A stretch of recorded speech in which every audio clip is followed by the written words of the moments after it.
everybody. Welcome to Enter Tournament of Champions podcast. Professional introduction today because we're talking about a very professional year.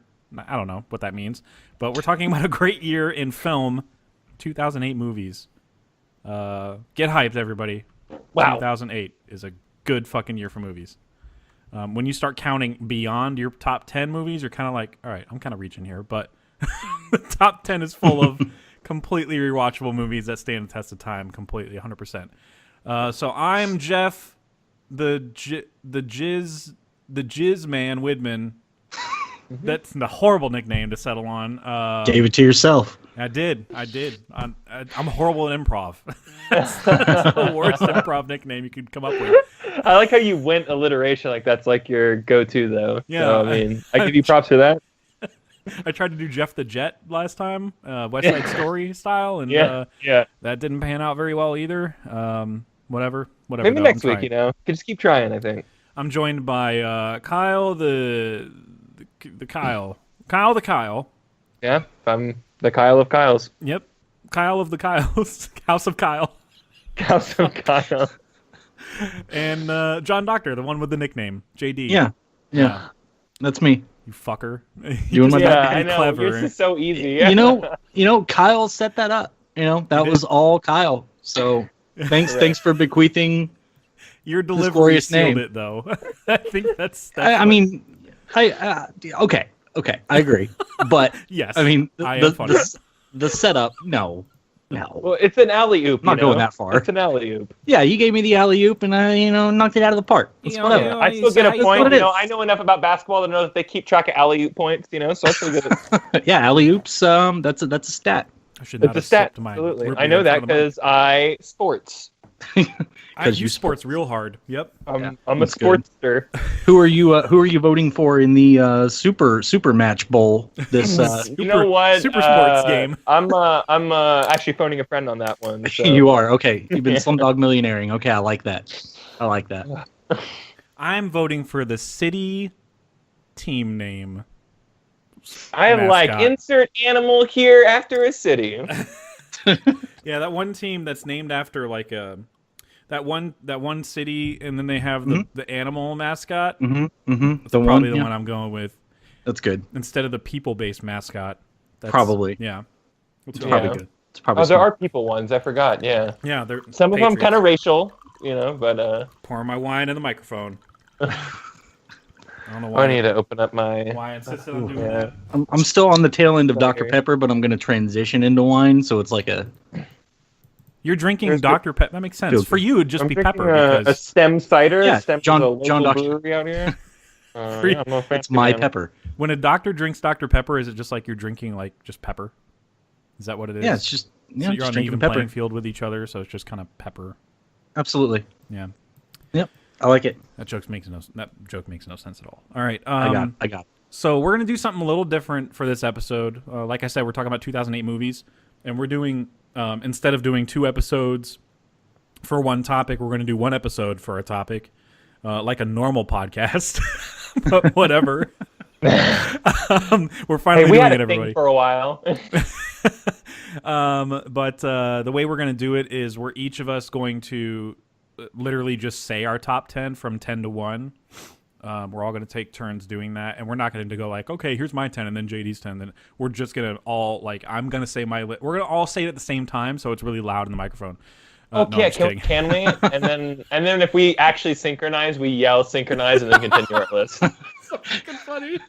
Love it. This is one of those years where it's going to be obvious. There's going to be an obvious one, a number 1 for this year. But we'll go ahead and say our 10s anyway, and I think I'm just going to go in the order that I have it for like the first round. Oh, so I go first. I'm just going to literally say my 10. We're not even going to dwell because that's what the debate rounds are for, basically. Yeah. And the reason that we say our 10s is so everybody knows what this is going to, the top 16, the 16 seeds are going to consist of. We're going to try and align it with our top 10s as best we can. Unless that 10 includes Zach and Mary, which I don't think it does anymore. God damn it, Kyle. Ruined my joke. Oh, I'm sorry. I'm just kidding. But he hates Wally. Well, anyway, we'll get there. So We'll get there. we'll get there. What if I rewatched it and loved it? I doubt that. Yeah, okay. Go with your true feelings on that one. So here, my 10. Okay, so my top 10 for 2008 movies. My number 10 is Synecdoche, New York. My number 9 is Burn After Reading. Number 8 is Step Brothers, because I play for keeps. Number 7 is that's Talladega Nights. Number 7 is Role Models. Number 6 is Iron Man. Number 5 is Tropic Thunder. Number 4 is There Will Be Blood. Number 3 is In Bruges. And number 2 is Forgetting Sarah Marshall. And number 1 is very obviously Dark Knight. Very obviously Dark Knight. Obviously. I mean, you guys will... Look, listeners, you will hear that title more than once in a top 10 list this episode. Comedy heavy year, though. Maybe. So I'm hoping that's replicated in your lists, too. So we can have like a comedy heavy top 16. Which is crazy. Next top 10 we're going to hear is... Oh, JD, what's your top 10? All right. My number 10 is Step Brothers. Okay. Number 9 is Wall-E. Number Kyle didn't boo. 8. I'm kind of weird. Kyle didn't boo. That's good. I'm not gonna- thinking he might have seen I know it. my Loved place. it, actually. What's going on? You got to read the room sometimes. Yeah, seriously. Number 8 is Synecdoche, New York. Nice. Number 7 is Burn After Reading. My number 6 is Tropic Thunder. My number 5 is Iron Man. My number 4 is In Bruges. Number 3 is There Will Be Blood. Number 2, Forgetting Sarah Marshall. And shocker, number 1 is The Dark Knight. Who what a would've thought? shocker. Yeah. You guys Fucking are posers. such sheep. Sheep. So Kyle, what's your 10? My number 10 is Red Belt. My number 9 is Burn After Reading. My number 8 is Synecdoche, New York. Is that how you're saying it?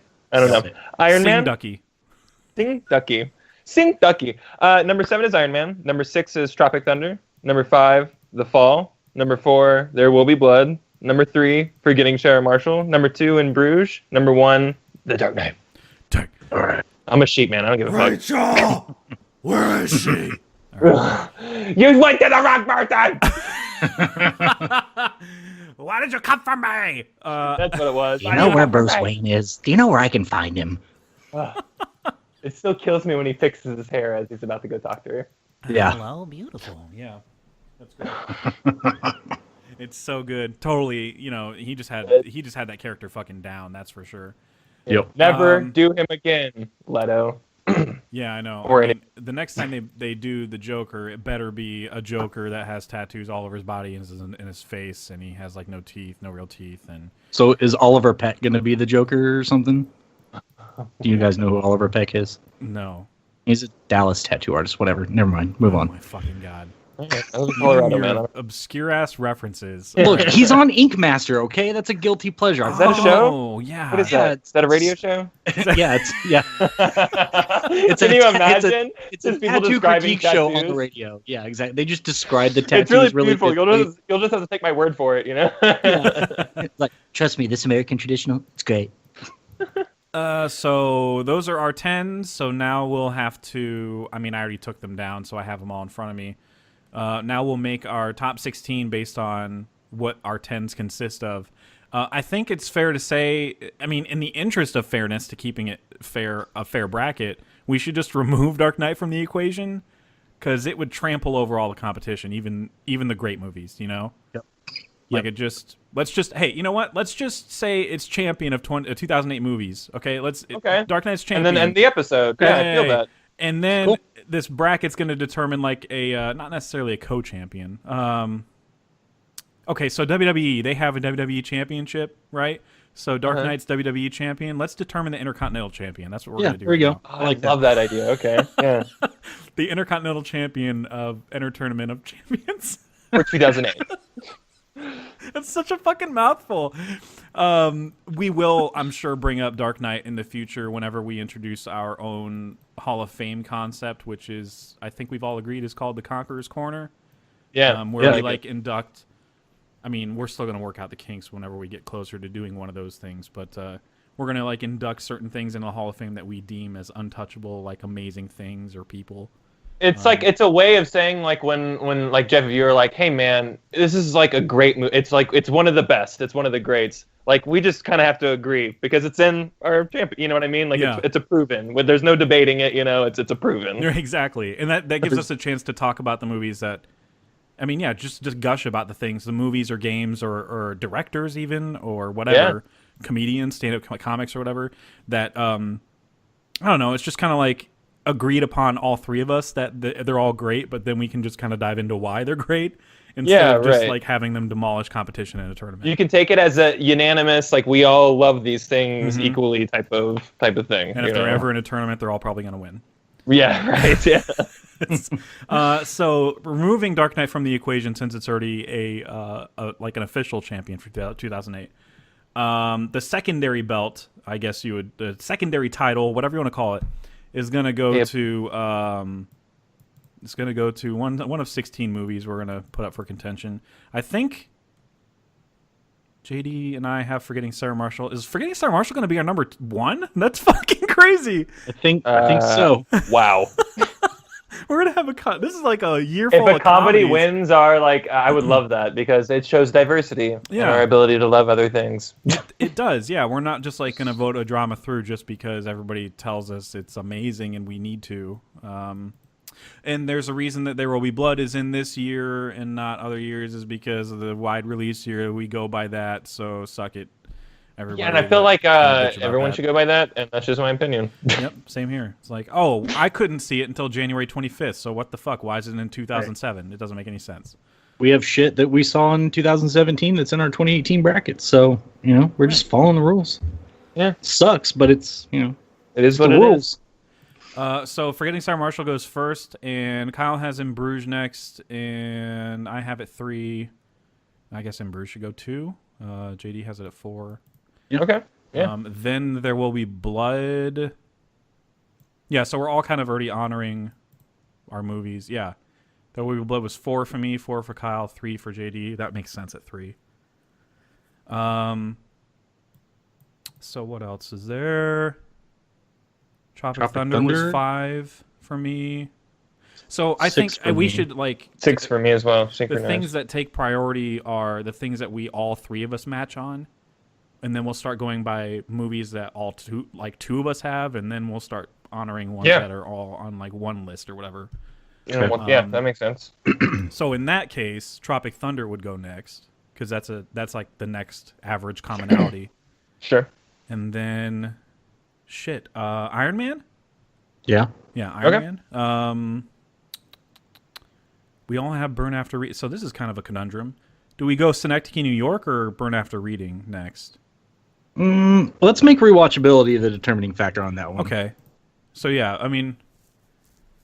let's go Burn After Reading then. And then Synecdoche, New York, that's all on our list. So now we can break it down to who has, just two matching movies in their list, and I don't think any of us do, right? Step Brothers. Oh, Step Brothers, you and I. So Step Brothers would be 8. Yeah. Okay. And then The Fall was pretty high because I ranked it. I had that top at 11. 25, and I had that at 14, and you had it at 11. Kyle has it at 5. It makes sense to put it at number 9 here. Okay. Role Models I had in my 10. That's my 12. So okay, throw it up. Do you like it, Kyle? I love Role Models. Okay, cool. It's in my top 15. Okay, cool. I'm just making sure it's cool to put it on there. Role Models, and then Wall-E or Red Belt. What should? Ooh. Where do you have it, JD? You have it. Oh, I guess if we went by 9. numbers, JD had Wall-E at 9. Kyle had Red Belt at 10. Right. Yeah. We could go by that. Whatever. Lower seeds or whatever. They're lower seeds. Yeah. They're lower seeds. Fuck it. So we do have 4 free spots. So we can each nominate something from our honorable mentions if we want to. Okay. 4 spots, he said? Yeah, we have 4 spots open now. Okay. What's another commonality on men? Yeah, commonality on men. I know JD and I choke a lot. Yep. We all have Cloverfield, right? We all have Cloverfield. Yeah, we all have Cloverfield in our honorable mentions. I do. So fuck it. Let's throw it up. That's my 13. So yeah, I won't disagree with that. Throw it up. Throw it up. What else? We had the fall. That was mine and the 10. JD and I saw Doubt. What else? Whew, man. Right? Yeah, that movie's fucking intense as shit. Is Zack and Miri somewhere for you? I mean, I know it was in your 10, Kyle, but for that was JD, it's my 11, yeah. Where is it for you, JD? Let's see. I've got it at 19-ish. Oh, Yeah, okay. 19. That's kind of low. Yeah, it's pretty low. I mean, I guess it doesn't really matter at this point. We we can don't put it have to like say- at 16 or something Yeah, Yeah, we could, yeah. if we can't. I like it decide a on lot. something else. it's like it's where I draw my line of like I actually really enjoyed it. Because Taken is my next one in here. So whatever. Oh, Taken came out that year. Yeah, I forgot. Yeah. I really like Taken 1, man. Yeah. Yeah, I like Taken It's- 1. But just the legacy. It's Yeah, It's been it did sullied. spawn It's been two sullied. bad sequels. yeah. I mean, I like the ending of Taken 2 a lot, but like the journey to get there, I was like, we're doing a lot of the same shit, aren't we? Yeah. But the ending Yeah, was no. cool. Where Oh, he this was is like, the same I'm movie, done. huh? Yeah, okay. And- Okay. Yeah, and then the guy tried to pull the trigger on him anyway, and he was like, God damn it. I gave you an out, and he had to kill him anyway. And that, yeah, he felt so disappointed. That was a cool ending. I like that one. Should we go for a choke, though, here? Because I know, JD, if you we like that can- a lot. If we can throw that in there, I'd love to talk about it because Rockwell is a god. Like, My dog won't stop sneezing. He's having a sneeze attack. I think it's because he shoves his nose in the dust like an idiot. He finds the dustiest spot in my room, and he's like, "Oh, what's this?" And then shoves his nose and just snout into it. It's fucking idiot. he's addicted, man. He's got a problem. So Cloverfield, then choke. Doubt. I mean, I know that's kind of weighing on you, JD, right? Like for me too.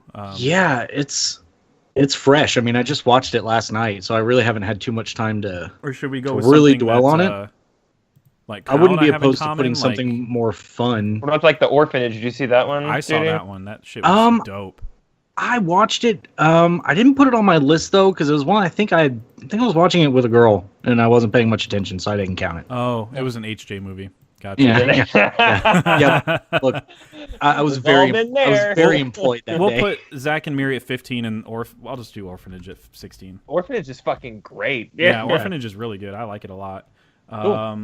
Cool. So we have our 16. So now we can start fucking debating the shit out of this. And it looks like, oh, cool. I don't have the matchups in front of me yet. I'm gonna have to type it as I state the matchups, basically. Okay. But yeah, the first match up is the Orphanage versus Forgetting Sarah Marshall. I guess there was no point in putting any 16 there. So I mean, quick voting is still in play. If we just want to quick vote this one, Yeah. Okay. and then we can discuss how fucking good the Orphanage is.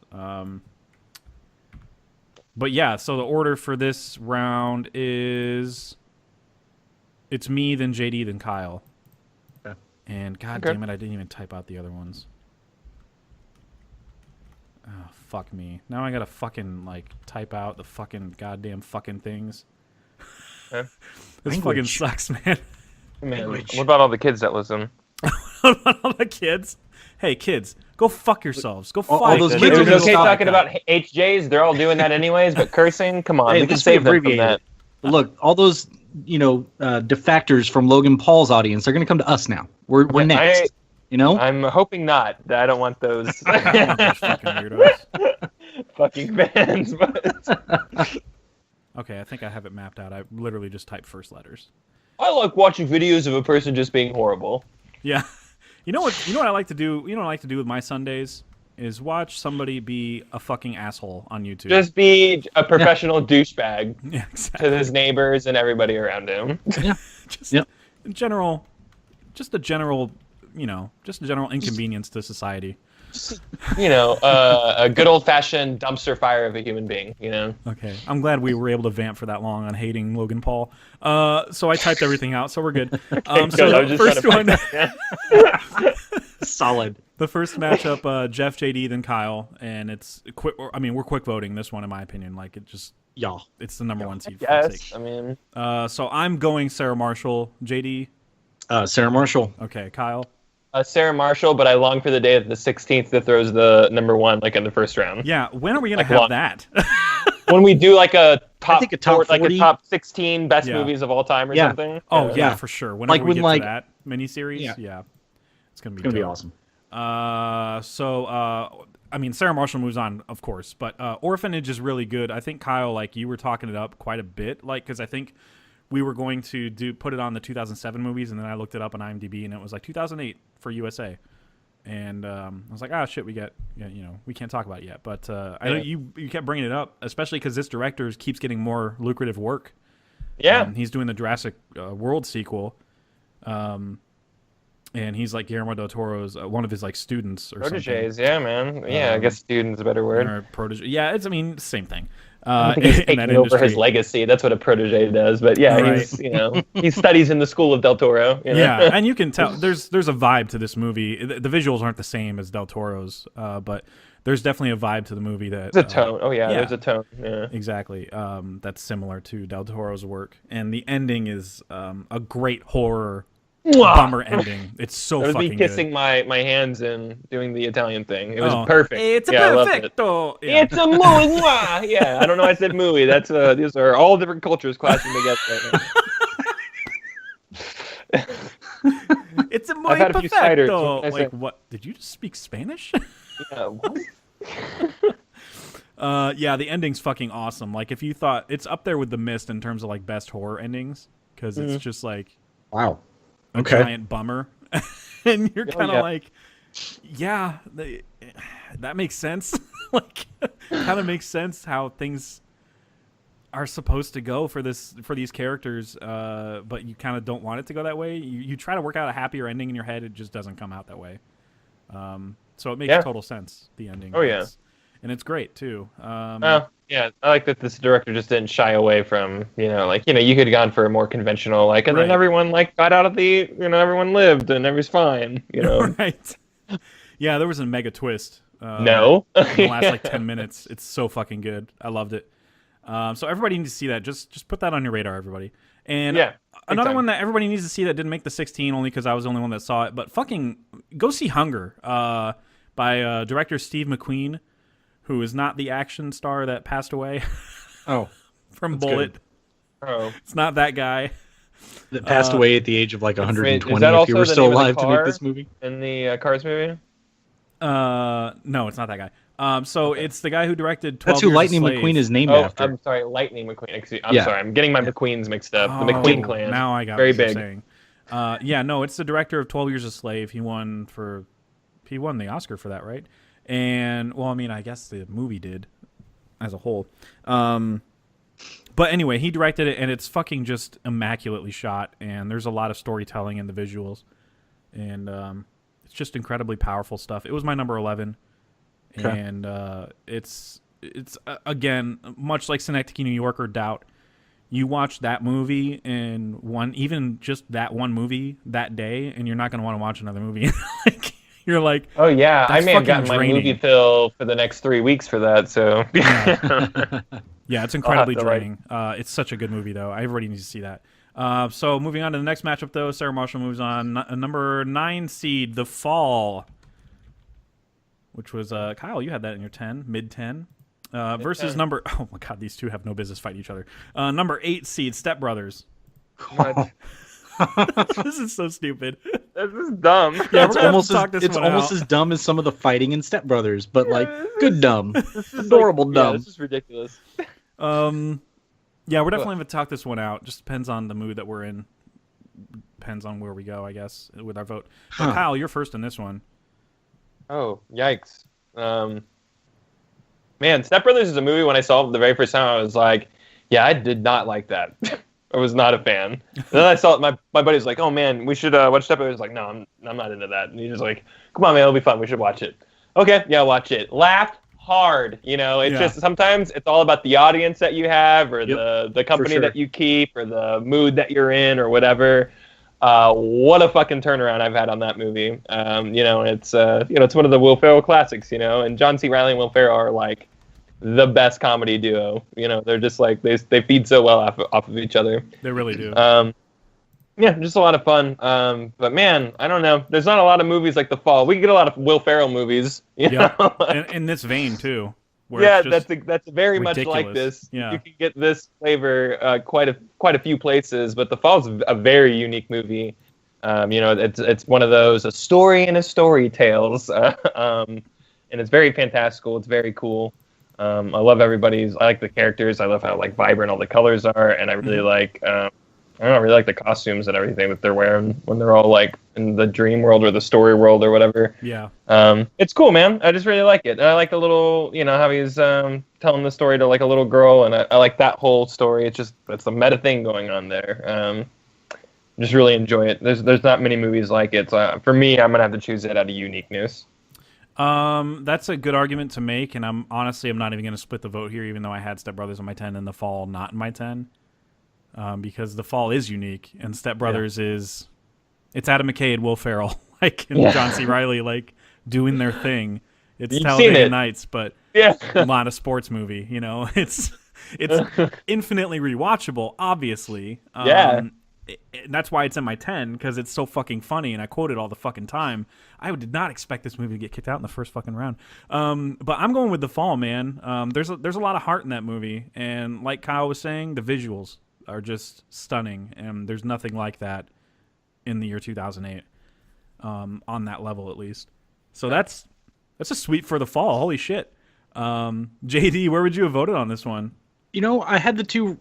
Step Brothers was 10, Fall was 11, and I absolutely agree. You guys sold that movie really hard to me, so I appreciated a lot of it, and especially the visuals. So I definitely see the argument for The Fall, and probably would have been swayed that way anyway if I had to. People just because like you said, that's a good reason to put it through as well. People just need to see it more. I don't think I've talked to a lot of people that have seen it.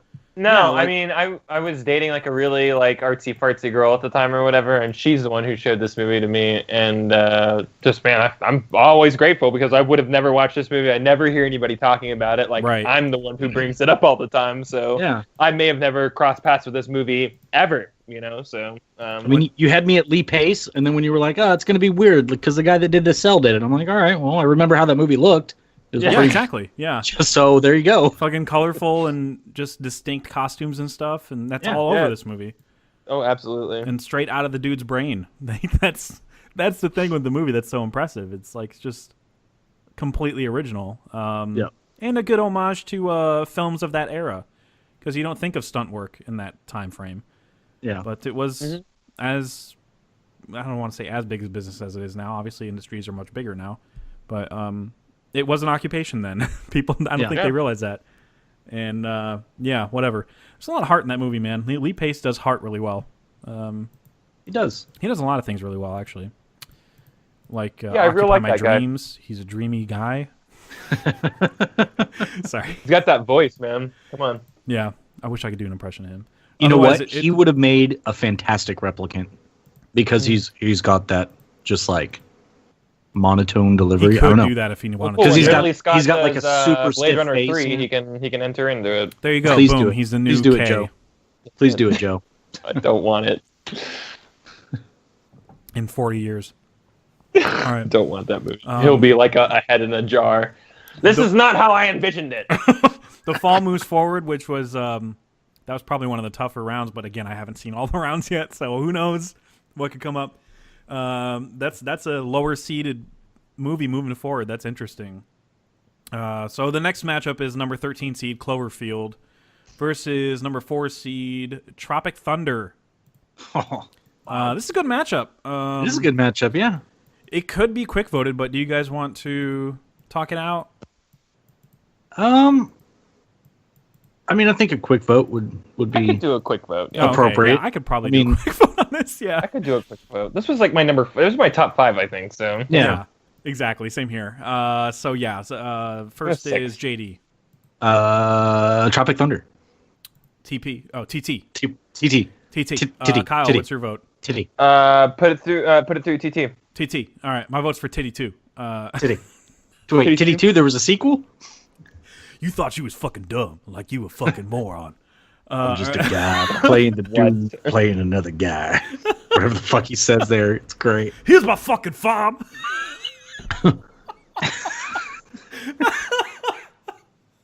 Oh man. I love it when the booty sweat guy calls him out on it. It's just yes, sir. It's just because we all talk like this, sir. It's so racist and so fucking funny.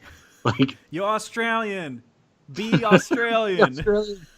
God damn it. We'll get to quoting that shit later. But Tropic Thunder moves on. Cloverfield was that was a surprise for 2008, I think. Like, I was captivated by that whole viral marketing campaign and everything back then, man. Well, I have a love-hate relationship with marketing. I love marketing when it's like Cloverfield, you know. Right. I hate marketing when it's like misleading and stupid, which is like 90% of marketing. True. But yeah, marketing's an art form, and like J.J. Abrams really gets the art form, even though I know he hires people to like do that type of stuff, but I know he kind of oversees some of it. He has to, right? Right. Mm-hmm. So yeah, I just, I really enjoyed the marketing in that movie, and I feel like I was one of very few people in my circle of friends who enjoyed this movie, because it's like, there is like a big stigma with found footage movies and shaky cam flicks and stuff like that. I don't like many of them either, but I thought this movie was very unique and very interesting. Yeah, same here. In my circle, this and then what followed at Super 8, as far as J.J. Abrams type movies go, or his production company. Well, he did do Super 8. He directed that. Yeah. But Matt Reeves did this movie. Planet of the Apes, Matt Reeves, for everybody that doesn't know. And future Batman director. God, I always forget that. Man, right? Yeah, that's right. Fucking nuts, no, right? I totally always forget that, yeah. It's I remember being the one in my group of friends too that's always like, guys, those movies are actually pretty good. Like, I think you're being unfair. I don't know what you expected of it. Like, the monster looked Super was really good. Super 8 or whatever. I really like that movie. Yeah, I like that movie a lot too. I made like movies at that age, like with my friends, like with our parents' camcorders and stuff like that. Mm-hmm. So like it hit. It hit close to home, for me. That was the movie I watched, and I was like, oh, Elle Fanning's going to be in Hollywood for a fucking long time. Right. Oh, she was in that movie. Holy shit, she kills that role. Like, she absolutely slays that role. The dude kids, I've never seen them again. So whatever. But they were all good, though. Like, when you're watching that movie, you're not like, oh, these kids, because you know me. Oh, yes. By this point. I get so annoyed by kid actors or whatever. Mm-hmm. Not annoyed at all at any point in that movie. Right. Not surprised, we didn't really see many of them, but that's, But Cloverfield, though, absolutely really cool and unpredictable. I like the ending a lot. Again, another horror movie with a bummer ending, which totally works for me. And Lizzie Kaplan, thank you for this. I know who Lizzie Kaplan is. Yeah. And we got T.J. Miller, too. He's HUD. Yeah, but depending on who you ask, though, it's good or bad. I don't know. Well, now he's been ostracized or whatever, so I guess we're... Back then, I thought he was the shit. I walked away from that movie like, he's hilarious, and this guy's hilarious. More stuff. He's an hilarious comedian. Yeah, he's a funny, he's presence. Funny guy. Now, I hear good guy, he is a massive. Yeah, good guy, probably not. Probably not so much. And I'm sorry if he listens to this. There's no fucking way he does, but I hear he's a massive fucking asshole. Yeah, I hear he's a complete prick. So. But whatever, that's fine. Sorry if you're listening to this, Mr. Miller, Miss Teej. Can I call you Teej? I feel like I can call you Teej. Oh my god. Sorry. So the next matchup is number 12 seed Red Belt versus number 5 seed Ironman. Is this? I mean, Iron Man's a high enough seed to ask. Is this a quick vote or? Yeah. I'm probably the one who's like cheering for Red Belt, but I could probably quick vote this one. Okay. I start this one, and then JD, and then Kyle. So I'm going Iron Man, JD. Iron Man moves on, and I assume, I guess, you would eventually go that direction, Kyle. I would absolutely have gone Iron Man. Yeah. Okay. We'll talk about how much legacy matters in a minute. Yeah. Oh yeah, 100%. The matchup that Iron Man has to go against, 2 Robert Downey Jr. movies. Holy shit. Yeah, this is not going to be fun. It's going to be the opposite of fun. Oh, man. Oh, wow. It's going to be fun, but it's not going to be fun. You know what I mean? It doesn't make me happy. Thought you a fucking moron. Never go full retard. You can never go full retard. Oh, my God. Hey, it's okay. It's okay if you're quoting a movie that it was still okay to say it, right? Sean Penn. I don't know. I guess. Not retarded, acted full retard, went home empty-handed. His logic is sound. He's not wrong. That's what's fucked up about it. Like, he's not wrong. That's what they're trying to point out is like how fucked up that logic is because it's accurate. Right. Exactly. Yeah. Yeah, Forrest Gump, he couldn't run. He was a little slow. But you tell me, you won a ping pong championship? Not retarded. Not retarded. Yeah. It's fucked up, dude. All right.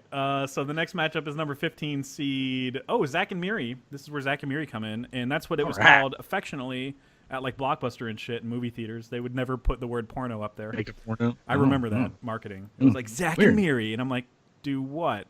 What do they do though? So that's number 15 versus In Bruges. I feel like this could be a quick vote. Oh, quick vote. I didn't mean to gloss over Red Belt. Did you want to talk about that, Kyle? Because you, you love that movie. Yeah, totally glossed over that. I love that movie. Mm-hmm. What a good movie! It's when you go into it thinking you're watching an awesome martial arts movie, you will hate it. It is a very slow burn, very wordy, very like. You're like an hour and a half in, and you're like, is anyone gonna fight in this movie? Right. Like at all? And then you get the That's so awesome true. scene where he's running down to the stage because like the treachery is going on, you know, like he understands like some bullshit's going on. An idea that it was stolen from him, you know, this ancient like, you know, marble tradition that they did for these fights or whatever, that this guy's just trying to like glorify and turn into bullshit TV, you know? Yeah. And I don't want to get too much into specifics because I know a lot of people haven't seen it, so I don't want to like spoil it or whatever. But man, it leads to a head, and like when the final moments happen or whatever, and you know what it means.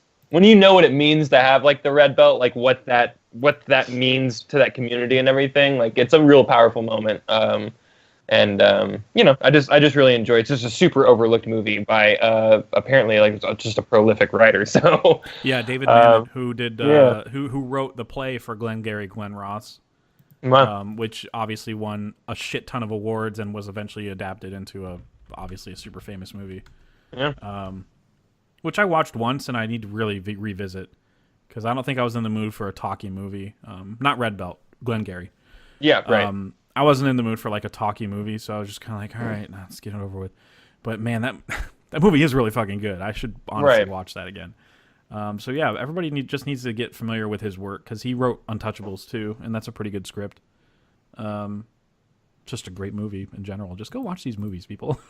Yeah, it's good. I laughed audibly. Oh my god! I don't want to be like, yeah, that's great, Kyle. Let me shit on this really quick. But I think I know where, because I might have too. I laughed audibly when at the very beginning, because that whole situation with I got sideswiped and let me come in here, and how it's like aggressive casualness is really weird to me. Like when he's like, no, take off her coat, man, take off her coat. I'm like, fucking chill. Maybe she doesn't want to take off her coat. Maybe chill for a second. And then she flips out, grabs the gun. Which first he's a fucking cop and he has it unholstered, just chilling there. The gun, whatever. Yeah, whatever. Yeah. Well, you know, I guess you don't have it on you when you're training, but maybe be a cop on and off duty. Right. He should have killed himself sooner. He's just a bad cop. Okay. Spoilers. Spoilers. Sorry. And then when she fires the gun, his response is, "Lady, I'm a cop." I'm a cop. I was like, what the fuck? What kind of response is that? Yeah, I laughed at that. Okay. I really liked. I always call him chewing gum emoji, but I fucking. No, I didn't want to laugh at that. No, I don't want to endorse that type of behavior. You have to. Just go. Oh god, that was so great. Chewing gum emoji. I love it. Oh man, I love him. He's fantastic, dude, and it's a shame that I will never say his name because I don't want to butcher it. And I've had to learn synecdoche for the last like fucking 2 weeks, and I can't handle Edgio. Is it? Is that even? Yeah, you have it. You almost have it. Tell Edgio okay. But I mean, chewing gum emoji or whatever. Why not? That's what it is permanently on this podcast from now on. Yeah, he's so I'm good. sorry, we love you. It's out of love. I know you listen, so we're just getting that out in the open. So it's okay. Anyway, sorry. I just wanted to point out that because it just was like super funny to me. Oh man. Anyway, chewing gum emoji. Jesus fuck. All right, so Zach and Miri, number 15 versus number 2 seed in Bruges. This seems like another quick vote opportunity for sure. Yeah. We can quick vote this. Okay, cool. Kyle, you're first. So. In Bruges. In Bruges. Okay, cool. I'm next. In Bruges for me and JD. In Bruges. Well, there we go, everybody. It's unanimous. And Zack and Miri was better on a rewatch. I remember watching when it first came out, Zack and Miri, and I was just kind of like, yeah, it's okay. And then I watched it again, and I was like, okay, this is okay. I'm having fun with this movie. Like, it's funny, yeah, it's really fun, man. The Dutch rudder shit, like, it's just ridiculous. It's fucking Kevin Smith gross comedy, you know. Yeah. And who's the guy who's? Oh, yeah, Jay Muse. He does a really good job. Oh my God, yeah, that with a different role here. That was entertaining. Totally. Finally, not Jay. Exactly. Finally. Yeah.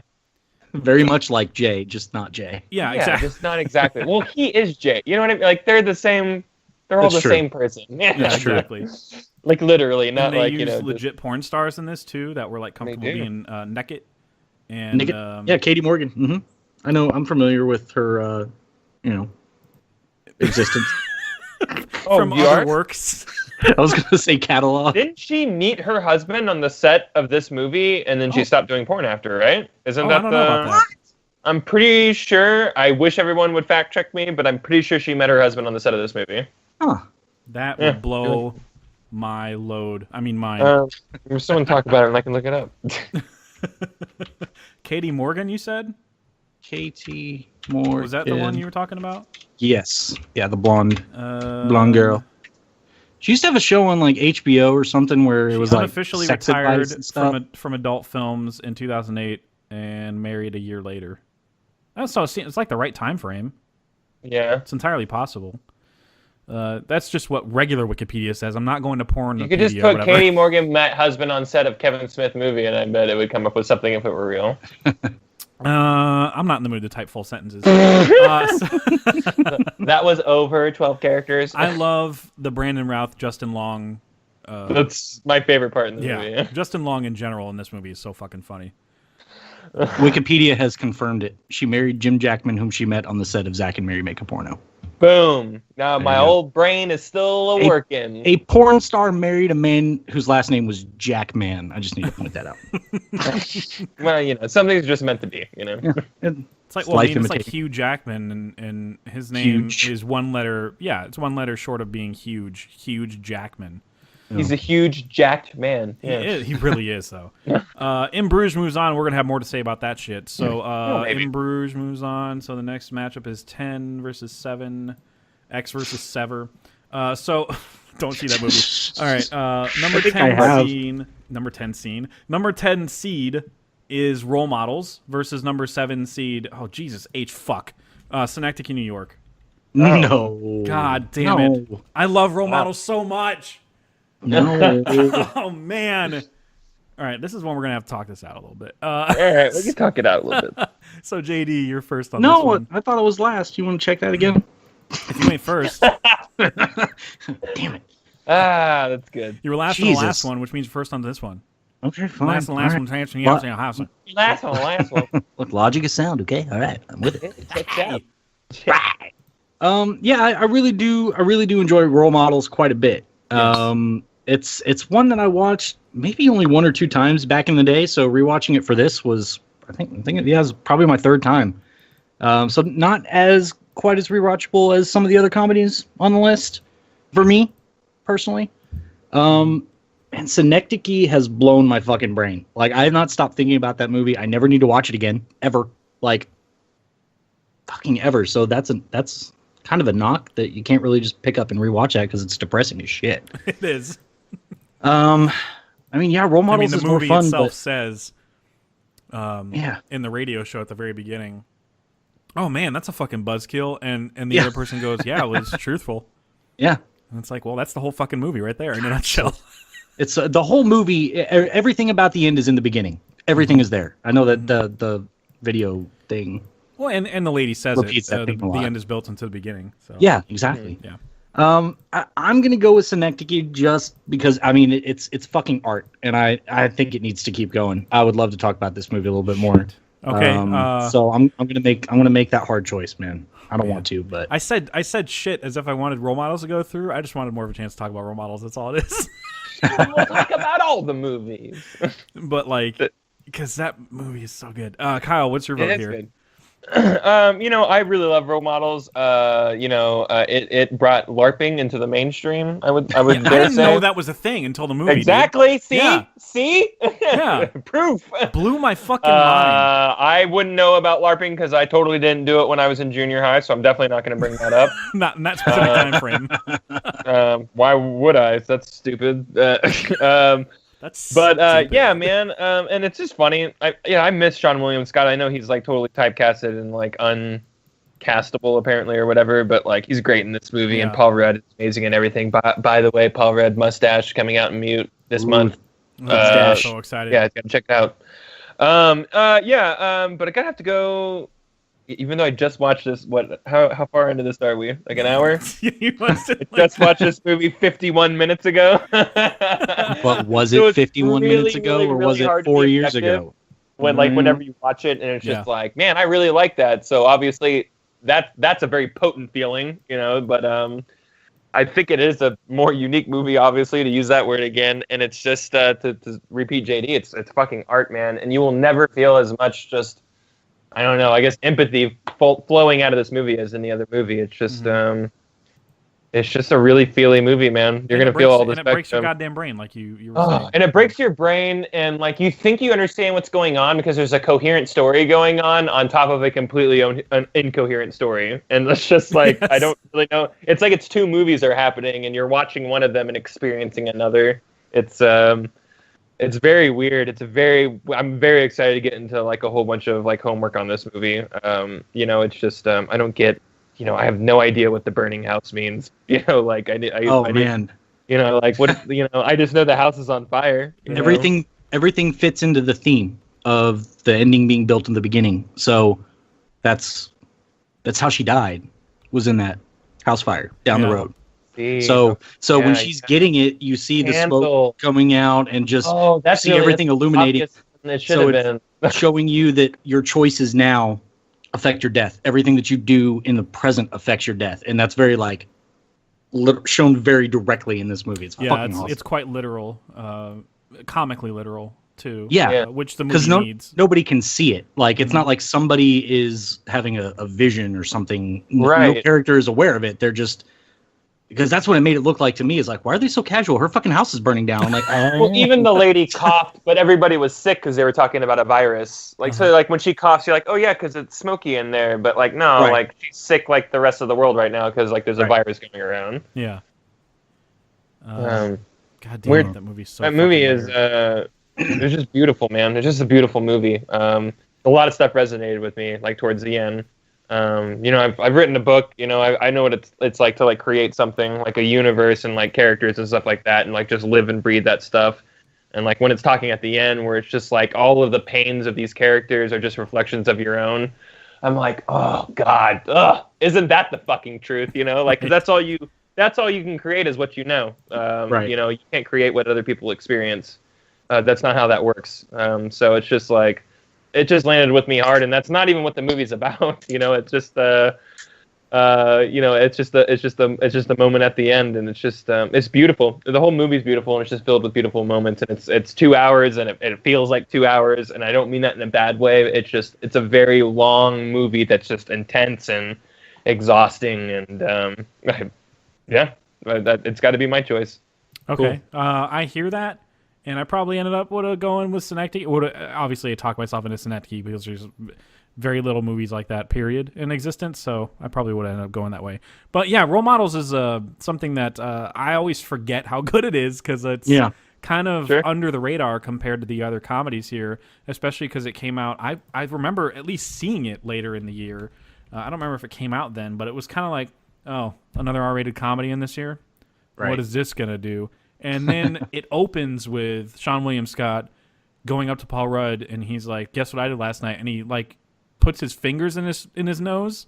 Yeah. And Paul Rudd goes like, "Oh," and he backs away, and then it goes to the credits, and I'm like, "Oh, it's this guy. It's gonna be fucking hilarious. It's great." And then it's just turn after turn of like of the character arcs is just so fucking brilliantly written, and the callback jokes are so good. Like. Yeah. Jesus Christ, they're so good. Like when there's a part, it's not even a joke really, but it's kind of a character moment where there's a party for Paul Rudd's character, having been at the company for so long, and he's like, I'm not singing karaoke, and it's just like a throwaway line. And then later on, he sings, and he doesn't like singing in front of people. Later on, he sings in front of people to win back his girlfriend. Oh yeah, yeah. And he sings, and it's genius that her name is Beth, and they love Kiss, and he ended up singing the song Beth by Kiss. It's just brilliant, and he changed the words. There's a lot of callback stuff in that. I love that type of shit. And the Love Take Me Down to the Streets gag is hilarious. It's so fucking funny. That's not a Wings song. Yeah, I'm pretty sure it is. And then later in the fucking campfire, I'm pretty sure there's gonna be a dude that tries to play guitar at the campfire but doesn't really know how to play guitar. Sure enough. Kumbaya. Wait. No. And then he's like, hey, you know his Wings? Love, take me down to the streets. It's like, what the fuck?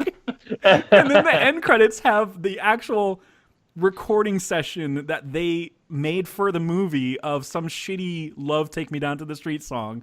I just love that entire gag. It's so brilliant. And you mentioned the LARPing. I didn't know anything about that. Going in, and I thought it was brilliant how they played it out like super serious, but in between deaths they're like talking like casual humans, you know what I mean? Yeah. They're just like, this is fun, right? It's addicting, right? Cool, give me your email. And then he like dies. It's so fucking good. He gets killed by like a minotaur. He's like, oh, okay, all right, you got me. You look great though, by the way. He's like, oh, thanks. That's so many good moments. Ken Jeong, whatever his name is, from the actual doctor, colleague of mine, a colleague of JD's, of course. He obviously, we know him from and love him from Community as a Chang, because he Changed the world, obviously. But but you know, he started kind of like in The Hangover, and then he went to this, and I thought this was like a better part, much better part than Hangover, where he's I can't remember the character's name, but it's pretty much just a racist Leslie stereomatic. Chow is his character's name. And in this one, it's not so much of a stereotype. He just does funnier, weird shit, like making somebody kiss his hand. He's like a 30-year-old man who's completely obsessed with being king of like imaginary LARP. You know, it's just like it's fucking that's ridiculous. Yeah. And when he makes Paul Rudd kiss his hand, and clearly there's an improvised moment where he puts his fingers like he has his fingers linger around Paul Rudd's lips. It's so fucking funny. And when he's going up and down the castle at the final battle, he's like going, You have to listen for it, but it's so fucking good. Casting Sean William Scott was brilliant because he's not known for doing improv movies like this, and there's a lot of improv in this movie. Mm-hmm. And that's what he said. I remember watching behind the scenes, and I was like, oh my God, yeah, they are improving in this because it's a David Wayne movie. So I thought it was brilliant to cast somebody who would feel out of his element here, as like the frat. He genuinely feels like the frat guy type of party dude. Mm-hmm. It's just perfect for that role, and brilliant kid casting too with that the guy who plays the kid who plays. Yeah, I mean he went on to do like a lot of TV and a lot of stuff. So I can't remember his name though in the movie. His name in real life is like Bobby something like that. But that's a great find. This movie like made him, and he was really funny in this movie. That's my piece on role models. I love that fucking movie. Mm-hmm. And you're standing over there. Yeah, Jane Lynch is like in top one in this movie. So funny in this movie. And like, I don't know what is up. Yeah, because we know people like that. Was you had the fall during the Villisca Axe House murder or whatever? Yeah, right. Oh my God, Heather kept saying, "Oh my God, that was so fucking funny." I'm so glad you were there for that, Kyle. Like dumb variations of it. Yeah. Can't BS a BSer. And I love that they call out everything that she says. I can't remember. There was a specific line that I was like, "Oh, I'm gonna remember that." But everything she said, like they took literally and called her out on it, whether or not she paid attention to what they were saying. They were making a joke on it. I remember one part she was doing the presentation, and she's like, "Here's how you hug one of your kids. Here's not an appropriate way to hug." And she turns them around, and Sean William Scott's like, "Obviously, we're not supposed to butt fuck these kids." It's there's so many good lines in this movie.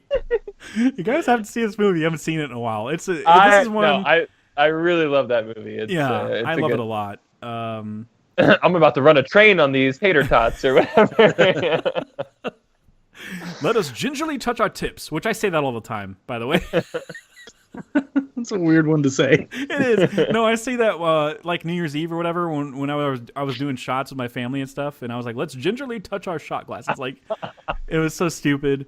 But I love that part. Joel Trujillo, whatever his name is, he's in Brooklyn Nine-Nine, and he was super he's bad. Great. Yeah. He was a great character in this too. Full beard, and he was fully committed. There's so much good shit in this movie, and I was really surprised when I watched it, considering Step Brothers was that year, and in Bruges and Tropic Thunder and Forgetting Sarah Marshall. I was just kind of like, there's no way this movie's gonna be good, and I was glad to be wrong. It's a good movie, but Synecdoche, New York, fucking, why did it have to go up against that one? That's not fucking fair. No, brutal. Synecdoche moves on. I'm glad we all like role models a lot. Number 14 seed, here we go. Number 14 seed is Choke. Ooh. Versus number 3 seed. Oh, There Will Be Blood. Clearly there's... Oh, man. Man. All right. Well played. So this is another quick vote, I think, obviously. I like Choke a lot, but I like to Choke a lot, too. But fucking weird. In a sexual way. It's not weird when Sam Rockwell does it. It's weird when you do it. I don't know why. It's like, reminds me of Big Sick a little bit when you said that. Yeah. I'm overwhelmed by you too. Okay, that was weird. Look, when I said it, it wasn't weird. When I said it, it was cute. It was weird when it came from you. I love Zoe Kazan, man. She's perfect for that role.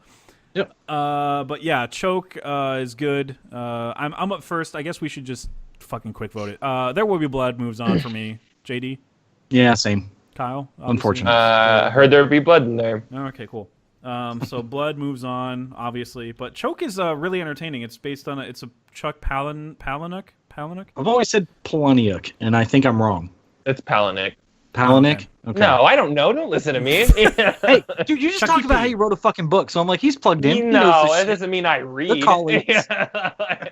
Yeah, it's that Chucky P book. The guy who wrote Fight Club, and you can tell there's a lot of that narration in this movie and the despicable characters. Yeah, and there's not. He likes writing those characters that suck. I don't think like as moral characters. Yeah, they're like characters that like you'd be like, fuck that guy if you saw them in person. Yeah, this guy's such a piece of shit. Right? But because it's Sam we all Rockwell, gotta work, man. Because it's Sam Rockwell, of course, you're like automatically rooting for them because he's so fucking good in this movie. And this is when I started paying attention. I mean, sure, I saw Matchstick Men, but this is when I was like, oh, this guy can lead movies and he's really fucking good. And this year he could win an Oscar, so that's awesome. Progress, people. For sure. But yeah, Agent Coulson himself, Clark Gregg, wrote and directed this for the big screen, and he's in the movie too. He's pretty pathetic in the movie too. It's really funny. Constantly in character, like don't even take your wig off, people. Yeah, Kyle. There's where Sam Rockwell works is like a one of those recreation places of like old like 1800s or some shit like that.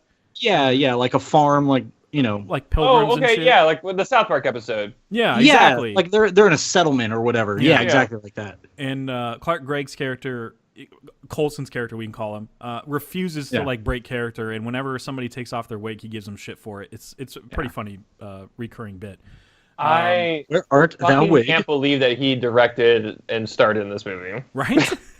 It's crazy. Was it because his like baby listen, I like Coulson. He's cool. You know, I don't know. Whenever I'm watching him on Agents of S.H.I.E.L.D., I'm not like, man, this guy's just a riveting actor. I just like I'm so engaged. I'm so engaged with everything that he's doing. He's just a born like leader when it comes to that role. Like he's just, this is our guy who can anchor the show, and we can make everybody else around him interesting. And that's you know, he doesn't really play. He's still like a secondary, maybe even third-dary. That's not a word. Character in Choke. Sure. But yeah, like I know exactly what you're saying. Like on paper, and even when seeing him in action, you're like, this fucking guy? No, come on. Yeah, I'm like, and this guy's fucking directing Chuck Palahniuk movies, and that's what I was asking. Like, And it's if it was his project movie. from the ground up, or did somebody offer it to him, or Yeah, I don't know weird. how that Like- shit works. Yeah, because like that's not who I would think of. Has he directed other movies? Was this like a passion project for him, or? Oh, I have no earthly idea. I got no idea. No. Here we This go. was the only movie that he wrote. Okay, he also wrote and directed another movie that looks fucking terrible. Sam Rockwell's in it too. How'd you drag his name in there? Anyway, Choke was. I feel debt Choke was is owed. underrated. There's people that when it came out and even to date still kind of don't like it as much, but I feel it's underrated. I love Kelly MacDonald in this too. She's just great in everything. You know what? I just fucking love her. Fucking love her. I'm doing that. Sorry, I'm stealing the bit from 10-Minute Podcast, where they always go, you know what? Fucking love it. You know what? I fucking love it. I see what you're doing. I fucking love it. And they just say it like really harder every time. Anyway, Kelly MacDonald's great, and Gillian Jacobs is in this too. And you may or may not see what's her name, Britta's boobs. You may not see Britta's her boobs in boobs. this. Oh, Boobs man. with the W. Got to get the W boobs. Hey, we've had Annie's boobs and we've had Britta's boobs now. So I'm having a great couple of weeks for unknown boobage Community boobs? of community boobs. So Yvette Nicole Brown, come on, step on. No, go for it. At this point, just complete the circle. Yeah, complete the Fuck it. circle. I love man. you. You're super smart. She's the biggest Walking Dead fan in the world. Have y'all ever she like? takes notes and shit. Oh It's my crazy. god, it almost What? makes me give a fuck about that show still. Yeah, Almost. it's crazy that I'm she not- still does. Like her patience knows no bounds. She's Yeah. invested though. I What mean, a she's saint. put She's time. the saint on the show and off. Yeah. That's craziness.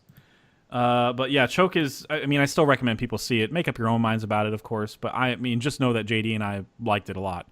And the reason that it's called Choke is because that's a scheme that Sam Rockwell's character would perform to get money in restaurants. He would just like choke on a giant piece of meat or something and kind of scout his way around the restaurant as he's choking for like the richest looking person available.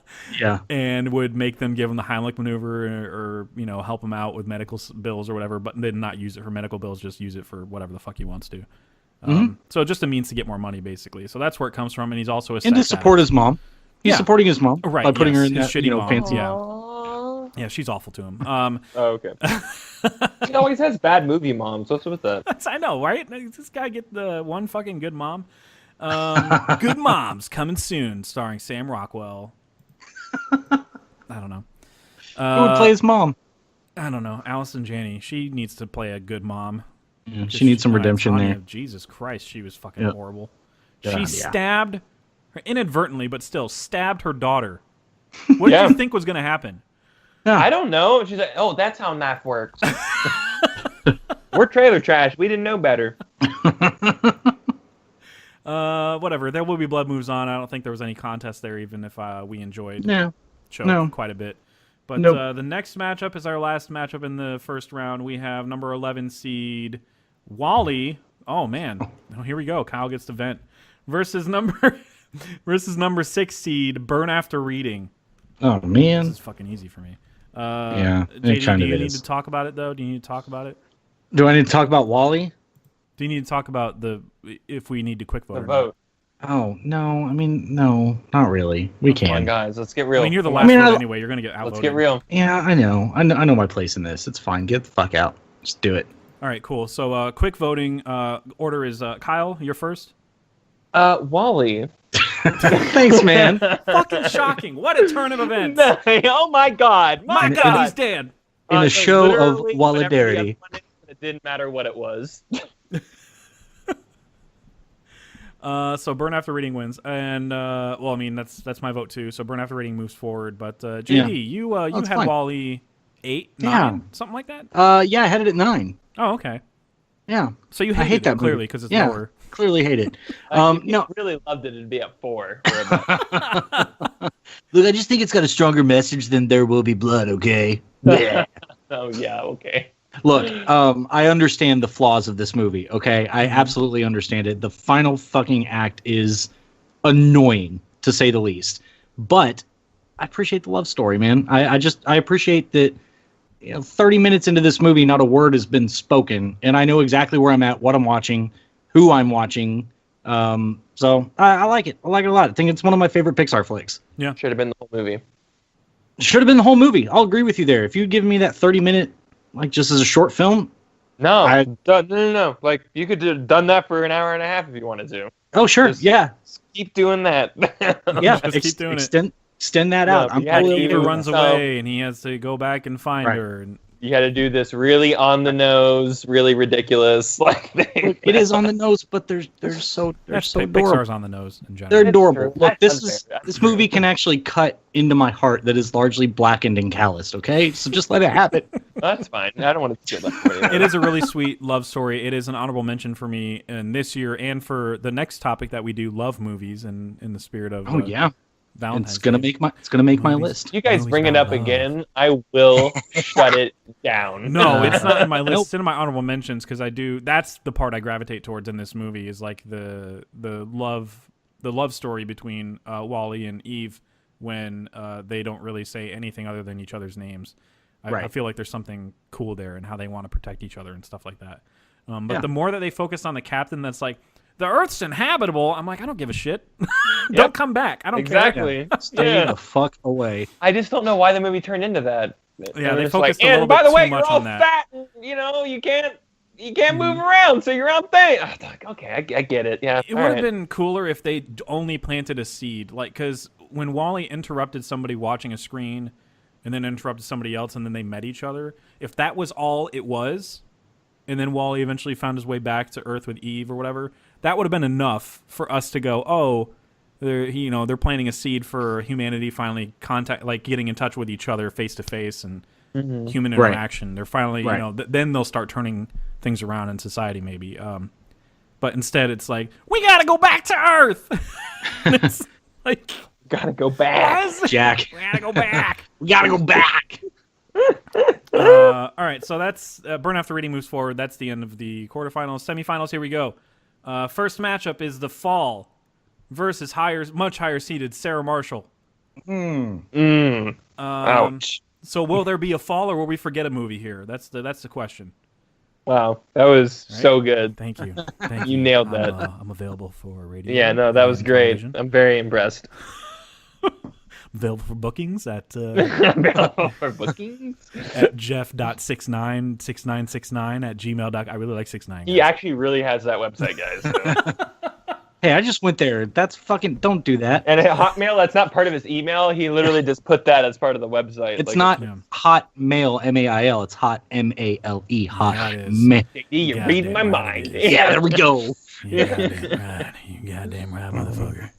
I don't know why I'm talking like that. I apologize. A very particular set of skills. So this one, obviously, we're going to have to vote on. But JD, you're first on this one. Okay, so this was The Fall versus Sarah Marshall, right? Kapua Suite. The greatest comedy of all time, maybe. It is. Oh my god. So did you get a chance to listen to my demo? Did you get a chance? You did or you didn't like it? You did? I didn't. I just went on living my life. Yeah, I'm not going to be the asshole that votes against this movie, but I love The Fall. I think we gave it its proper love. Yeah, people need to see it. Out of all of these movies, underseen movies, people need to see it. I think this and Synecdoche are going to be the two that, like, if I actually kind of respect you as a movie watcher, which I don't respect myself, so that bar is low amongst people, that I recommend movies to. But if I think you'll appreciate it, I'm going to recommend those two movies to you if you've never seen any of the movies on this list. Well, and I have I just made a little hey guys, I just watched that movie and it blew my fucking mind. And I have people I've never talked to reach out and go, yeah, I love that movie. So there's a very, we're not talking about that movie yet, but there's a very if with Sadeki in New York, there's a very particular type of film fan that likes that movie. I think people feel weird saying that they relate to it. That's how I feel. I feel weird. Yeah, I feel weird that's. I mean, every time he goes, I'm just lonely. I go, I know. Yeah. I mean, I'm not crying over it, but But The Fall, I feel like that has that similar niche where I can, recommend it to certain people and they're going to get something out of it. Because I'm a Lee Pace fan and I never even heard of the movie. I had stared at the picture of the damn movie on Letterboxd on y'all's for a while. Didn't even recognize that was Lee Pace on it. It's so small. Those thumbnails, man. You just never know. But I'm so glad I watched it. So thank you, guys. Thank you. But I'm gonna go with. I'm gonna go with Forgetting Sarah Marshall. All right, you fucking traitor. No, I'm just kidding. Kyle, what's your vote? I like film, unlike JD. So I would never choose a comedy over an art. No, dude, like Forgetting Sarah Marshall may be my favorite comedy of all time. Like, Could be. I don't know. It's definitely up there for me. Top 5 easily for me. Yeah, easily. We're talking about like one of the greats versus a great, but like I don't know when it comes to, and I hate to bring up like repeatability over like uniqueness or whatever, but like I'll always watch Forgetting Sarah Marshall if it's on TV or it's at someone's house. I'm like, oh, you watching Sarah Marshall? Oh my god, I love this movie. I think I've seen it more than I've seen Dark Knight. Yeah, I'm with you on that. Seriously. Excuse me, both of you. Hey, I'm sorry. I probably seen that movie like 50 You're talking times, like 35 versus 32 times, so I'm not saying it's like this landslide, but it's not at all. I've seriously seen Forgetting Marshall multiple times a year, sometimes multiple times a week, because it's that good. I'm gonna watch it when we get done with this shit, and I just watched it like 2 or 3 nights ago. You know what? Let's stop recording. I'm just gonna watch it right now. Yeah, let's do it. I God. Dracula musical. I said in the chat how I love the random Asian guy when he starts. He's just like, yeah, right. And then the way that girl looks at him is great. Oh my god, there's so much little shit in that movie. Doo-doo paper. You throw doo-doo paper at me. He's like, what will I learn today? Off to find the mythical clitoris. Like it's just it's barely there in the background. Yeah, I love. That's what I think. That's the thing I love is all the background jokes. Particularly. Yeah. So I guess Kyle, you're going Forgetting Sarah Marshall. Was that right? Yeah. I'll go okay. Well, that moves forward, and I think I would have voted for that too. The Fall is a beautiful movie, though. Everybody needs to see that movie. Super beautiful. I think it's more accessible. I think more people will like that movie than Synecdoche, New York. Like that's. Yeah. Synecdoche is a very niche art thinking movie, very cerebral, like layers deep. Not saying that you won't get it. It's just it won't be for everybody because it is. No, you won't get it. No, you won't get it. You won't get it. Like that's not an insult. Watching it true. To get it. I was staring at it to get it because you guys are like, oh, you're gonna have to watch an hour and a half long video just to understand it. I'm like, nah, dude, I'm gonna fucking this feels crap. I'm gonna get this. And I'm like, I think I understand it less for focusing on it so hard. Yep. Because your brain is trained to watch things and think that if things are taking place in a similar setting, that it's the same moment in time, and the movie just fucks with that, like on a microsecond level. Like sometimes shot to shot, days have changed within like a line of dialogue. It's so fucking cool. Yeah, I love. Oh man, we can't move on to that round yet. Sarah Marshall moves on, but yeah, people should still see The Fall. Lee Pace is great. The child actor's great. She's like an unconventional child actress where she's not in your face. She's kind of chill, and I don't know, man. That's just really good casting choices. And she can emote too on command, because she did have some emotional scenes, and I was like, oh damn, it's making me sad right now. And of course, Lee Pace can emote. He's a fucking great actor. Anyway, moving on to the next round, we have a Robert Downey Jr. off. We have Tropic Thunder versus Iron Man. Oof. I don't like this at all. I don't fucking like it. Hurt. I don't like this at all. I'm not a fan of what's going on right now. I'm first in this one, and I think if we're like arguing very specific points, which we're arguing like completely, small little things now at this point in the game. I'm gonna have to go with Iron Man for its legacy, honestly. Wow. Okay. Because yes, Tropic Thunder, I'm going to watch. Well, I've watched both of these over and over again. But Tropic Thunder, I feel like I can get more out of Downey Jr.'s performance in that movie. Like, it's just infinitely funny no matter how many times you watch it. Even other characters, like Jerry Baruchel has a good little arc there where nobody will remember his name, and he's a fucking nerd, and nobody listens to him. Right. But he's right. A lot. Yeah, he's right, like, literally all the time. He's the only, like, right character in that group. Shouldn't we be doing this instead? They're like, nah. Well, he, like, actually read the script. Like, nobody else read the script. Nobody else read the script, huh? Yeah. Nobody read the book it was based off of. Yeah. He's the only one. He's like there's an archetype for like every type of Hollywood actor in that movie, and it's fucking crazy. But like he's the actor that's like working his way up and doing it the right way, and everybody else is just doing it like the shitty way, like making a name for yourself with brands like Booty Sweat, or when they're being a shitty comedy fart actor like Jack Black's character, or being way too invested in your character, or doing dumb action movies like Ben Stiller's character. right. There's an archetype for all these, all types of actors in Hollywood in this movie. It's so smart. I do have to go with Iron Man though, because like this, I mean, it was built to fail. Like honestly, this movie, they cast Robert Downey Jr. as Tony Stark, and everybody's kind of like, "You sure? The guy with all the drugs? You sure? You sure about this? You know, are you sure, Marvel? Is this gonna work? This is like the movie that's gonna like launch your entire universe." And here we are, 10 years later, we're about to get Infinity War this year, and fucking finally a Black Panther movie. Crazy. And an Ant-Man sequel, yay! Which the trailer looks awesome, by the way. But yeah, Iron Man, I feel like I have to lean that way because that one was, I feel like that one was more destined for failure. It had more of an uphill battle. If we look back in that year, and it totally just knocked it out of the park and had the balls to put a fucking post-credit scene there about the Avengers, like without even knowing if this movie would be even successful at all. They were like, fuck it. Let's get a big name actor. He's Nick Fury, and we're going to talk about the Avengers. We're going to name drop the Avengers. And whatever happens, happens. And God damn it. They knocked it out of the fucking pack. So I'm going to have to go with Iron Man. Legacy kind of trumps everything else for me, I guess, in this argument. Just for argument's sake, obviously. JD, where were you voting? Man, this one's really tough for me. This is really hard, yeah. Like, I'm honestly just trying to form an argument for Tropic Thunder just to split the vote. Kyle's like, you fucking asshole. I mean, it's... I'm looking at it like, all right, Tropic Thunder also might be in it's probably in my top 10 of comedies all time. Could be in mine, yeah. You know, Iron Man, I don't know where that's going to sit in my top 10 Marvel of all time. I'm going to re-rank and reassess everything after this whole Marvel rewatch thing that I'm doing for some insane reason.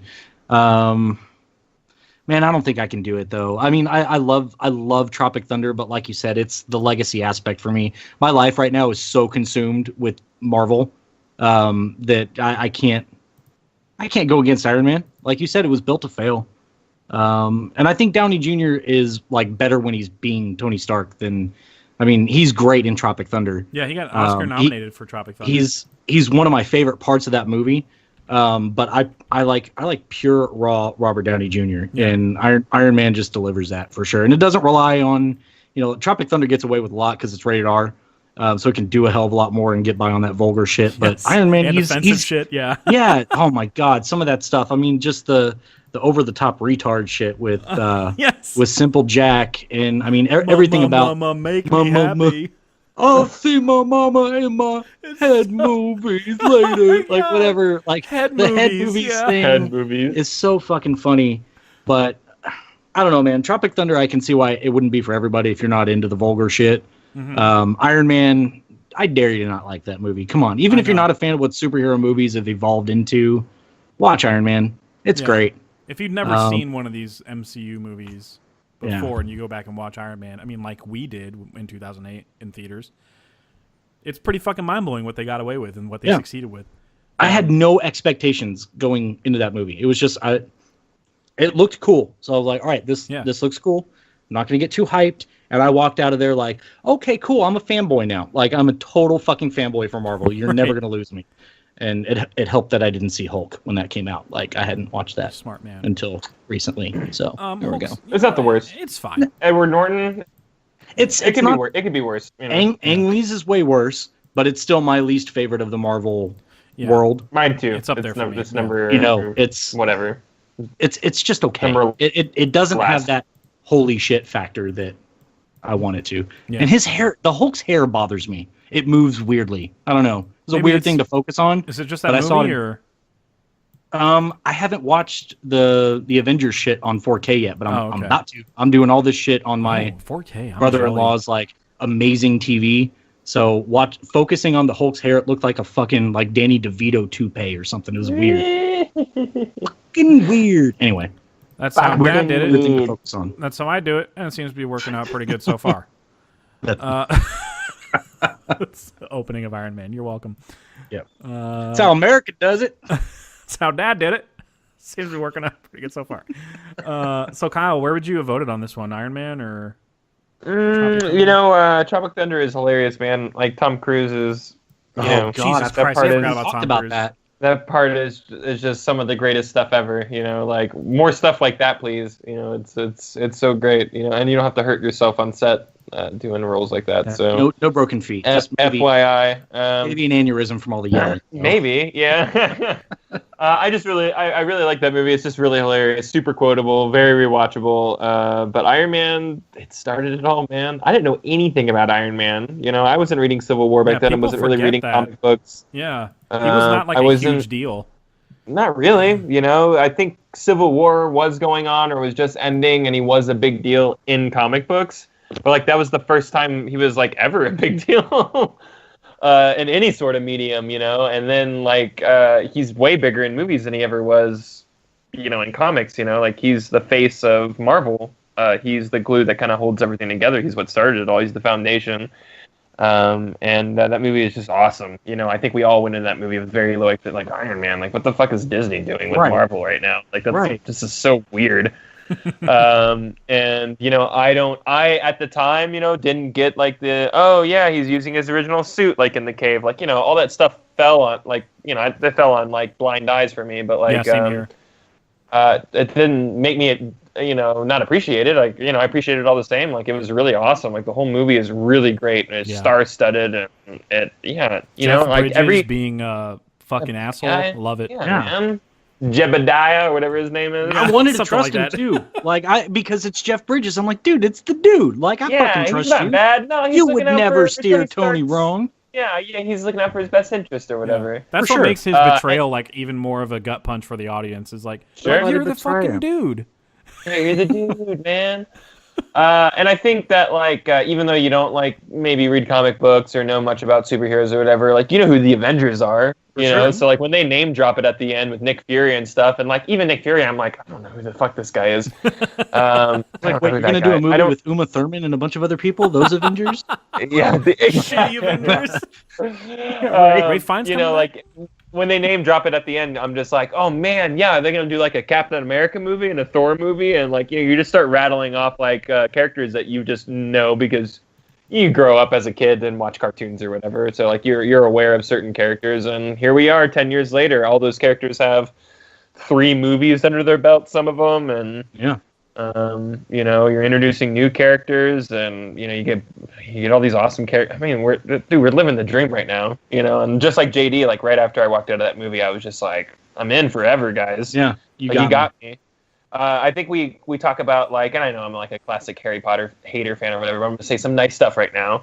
Harry Potter is kind of like the thing of maybe our generation or whatever, whereas Star Wars is the thing of the 70s and our parents and stuff like that, So even though Star Wars is still big for us, Harry Potter was kind of our thing, the thing that everyone grew up with in our generation, even though I think it's kind of stupid. But whatever. I think this fits into that quite as well, where it's just hey, man, we got 2 Star Wars gigantic pop cultural things in one lifetime. And that's we're lucky for that, and Marvel is as big as ever. I'm as excited to see Infinity War as I am. I'm more excited to see Infinity War than I am to see a Star Wars movie this year. Yeah, there you go. I echo that. Fair. Come on. I'm more excited to see a lot of movies than a Star Wars movie this year. Okay, well, I know it's not the fairest. I know I'm not making the grandest statement saying that, but I mean it it's in the same ballpark as Star Wars in terms of just, I know what you mean. When you feel like a child, you're sitting in that seat and you're getting goosebumps, and you're like, I'm a 30-year-old man. I'm in my 30s. This is crazy. Why do I feel like this? I'm about to watch fucking Black Panther slice up some dudes, and I feel like I'm fucking 12 again. It's just crazy. Yep. I love that Iron Man's moving on. Iron Man for me. Sweet. Cool. So the next matchup is In Bruges versus Synecdoche, New York. New Love versus. I mean, I guess it's kind of New Love. Depends on who you are. I hate everything about this right now. Kyle, that's good, Kyle, because you're first. What? Don't you love I just talked for 10 minutes and bam, hard choice now. Oh, man. Don't you love that format? No, like, I it takes us don't. by surprise every time. We've been doing this for a fucking year. I'm gonna keep it quick. God. Oh my god. Jeez. Sit back. This. I can't even fully wrap my head around what I just watched with New York. Sundurpaker. Skimpadimpador in New York. Sidey Dody Chode. Sinkdoki. Chode. That's it. Sink Chody. Jesus Christ. Yeah, it's such a complex movie where, I know that I barely understood like a fraction of what was going on. I'm going to have multiple videos explain to me what's going on, and then maybe rewatch it after like people explain it to me. So I'm like, oh yeah, this is what they're talking about. Whereas in Bruges, you watch it, you know exactly what's going on. Right. The transaction's pretty easy, but that doesn't diminish the quality of the movie at all. So you're talking about something where, do I want to be up for the next few nights thinking about what the fucking meaning of this movie is? Or, man, I really enjoyed that Colin Farrell movie. And, man, that guy fell off a bell tower. That was crazy. And then get on with your life. And survived for a minute. Yeah, and survived for a hot second. Yeah, it was very brief, though. He barely said anything. Really said. Just enough to say, get my gun. Yeah. That's it. Get me gun. Cunt. Fucking cunt. Fucking cunt. He waves to the little person. And he's like, "Fucking cunt." I He gets so upset. I know. I feel like if I would have watched more like explanation videos or had more time to dwell on this movie a little longer, like maybe I'd be choosing that one. But my heart screams just In Bruges. I just love that movie so much. It's just like, oh man, it's just so good. I put it up there like when people are like, man, I like Boondock Saints because it's like funny and there's like shooting and stuff. I'm like, if you like funny shooting movies, this is this is king. Shit. Like I think this is like all time. And it's just great. And I like Ralph Fiennes. Fiennes. Rafe Fiennes? Yeah. Fiennes. Voldemort. Ralph. Yeah. He's got a nose in this Fiennes? one. Looks really good with He him. does have a nose, yeah. I like his whole rant about Uzis. I like Yeah, dude. Yeah, that's just so true. I like them talking about his fucking cunt kids. I just like everything about Retract that bit about my cunt fucking kids. Don't talk about my fucking cunt kid. I'll retract that statement about. I said I your retracted fucking it. He brings Look, it up later, and he's like, "I said I retracted it." It's so funny. Everything that's brought up comes back up later. Like every little thing. It's a cyclical. If he like, talks to Jack dialogue. Gleason about it, he tells the girl about it. If he talks to the girl about it, he's told Jack Gleason about it. It's great. Yeah.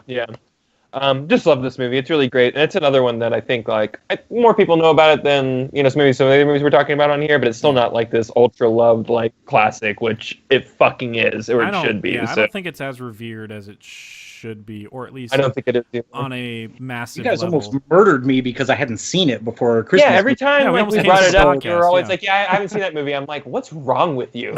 Yeah, I mean, you guys like left it. genuinely made me feel bad. Like I cried about it for a long. I'm just very Well, lonely. when you It's very ostracize, results happen. So and that's Yeah. that's and Battlestar Cal, Galactica, Jeff. Yeah. fuck you and your Cylons and your fucking fracks or whatever the fuck they say. yeah, on that say show. we all. Frack. It's frack. So say 2/3 of us. So say maybe a couple of us. Yeah. Yeah, that's why In Bruges was one that we pushed for JD to see. Yeah, I'm super glad more, you did. Like way more sooner because Synecdoche's a harder sell. It's like, what's it about? Like death. I don't Like know. fucking- Philip Seymour Hoffman's in it.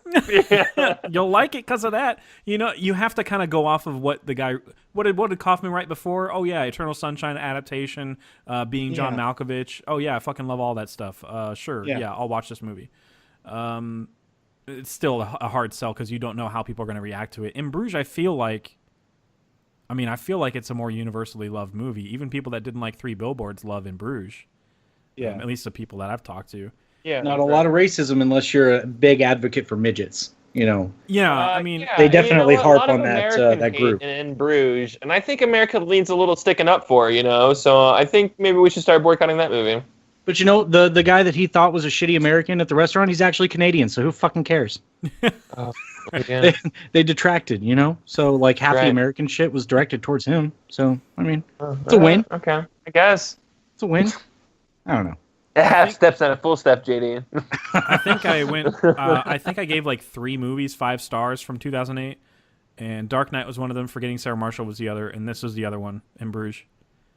Wow. I feel very passionately about this movie. It's near perfect for this. I mean, it's pretty much perfect for the story it's trying to tell, like in the way that it ends, and how it's not really about whether he did live at the end. Spoilers, I guess, for the movie. Just go see it, people. Fucking, you know what? We're gonna spoil the movies we talk about in the show. You know what? Sorry, I'm not sorry. But it's about whether or not he had the will to, because he was about to kill himself midway through this movie. So right. Have all you that done matters. research on it? Have you heard about the deleted scene that should be in the movie? No. There's something that should have been in there at the end, and it shows that he survived, but he killed himself 2 weeks later. Seriously. Oh, fuck off. That would have ruined everything. I know. Yeah, and it would have been subtle. It was like something on the TV or something somebody was reading in a newspaper, so it wasn't like overt. But yeah, that was something I read was a deleted scene. I like the standoff that they have at the hotel or whatever, bed and breakfast, where with the pregnant and she's standing in between them and stuff, and they're like kind of politely shouting at each other, but not at the same time, and they're not shooting each other. It's kind of like, okay, we'll go out the bridge and we'll meet there. Well, like kind of cordially. So you swear you're going to go out under the bridge and count to 3? It's so fucking funny. Like I can't even recall.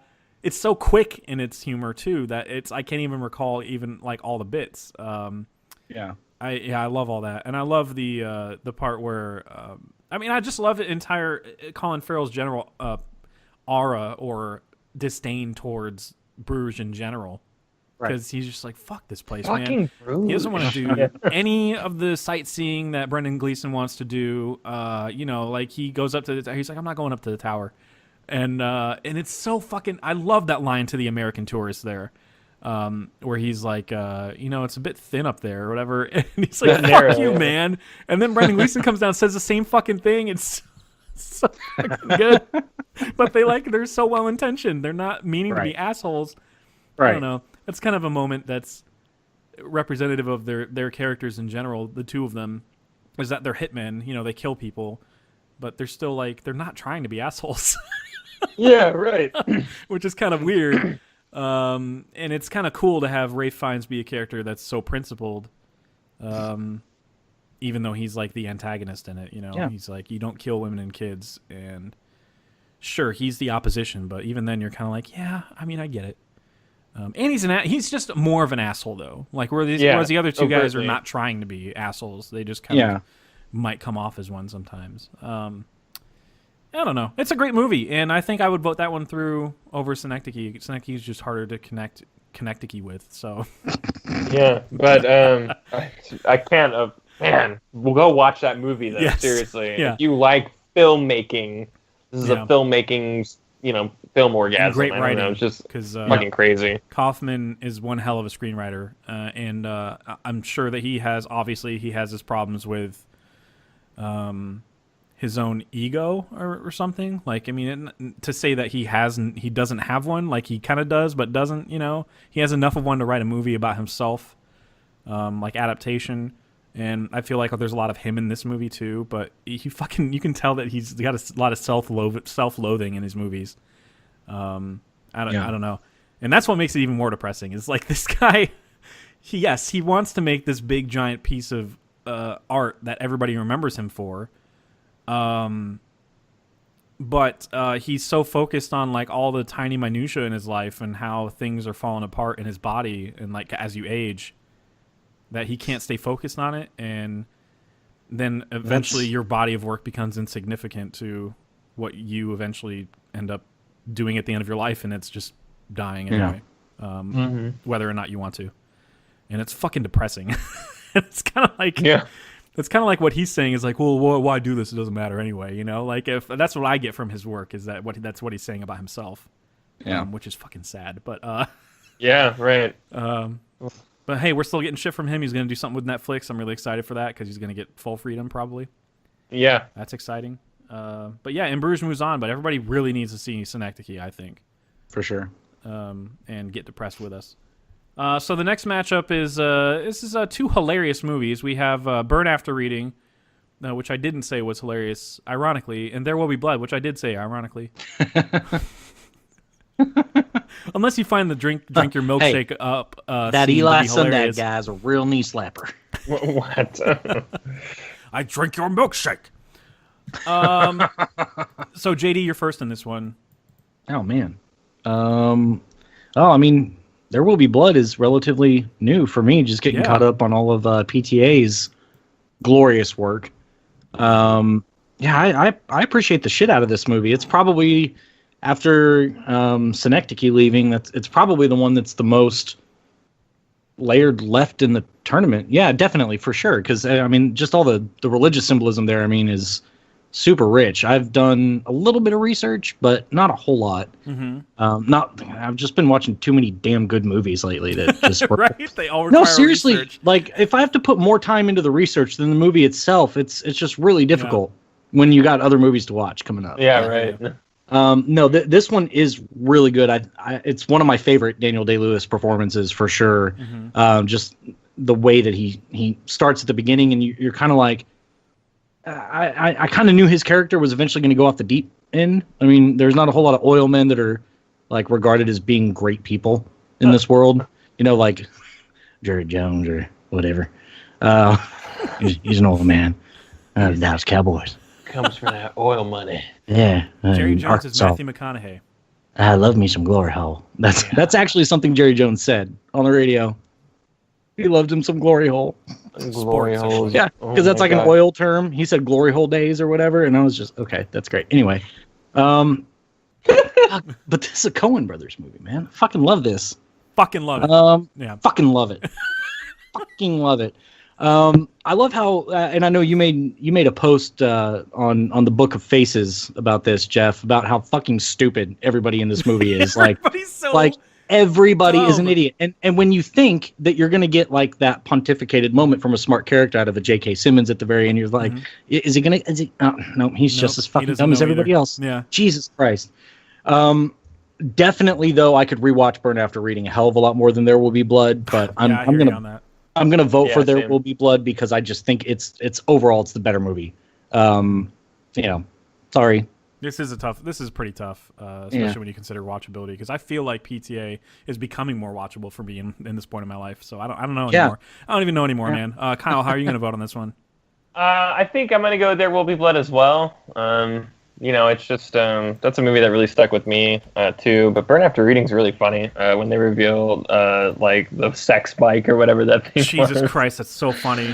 And that's is super hilarious. Frances McDormand is so, I don't know why she didn't get like nominated for an Oscar for this movie, unless she did and I forgot. But she is so overwhelmingly positive about every aspect in her life, even when she's trying to be confrontational with people. That she's blown away by this invention, and it's fucking insane. Right. Yeah. No, this is like a waste of time, and he's been acting like it's this giant project he's working on, hiding it from his wife and stuff. It's so fucking crazy. Oh my god. George Clooney is like way off from everything he's ever done. I mean, so is Brad Pitt, but I don't know, man. It's so funny to me. Everything about the movie is ridiculous. I love Malkovich going full Malkovich asshole here. Cox. This is a good Samaritan, and I have your shit. We have.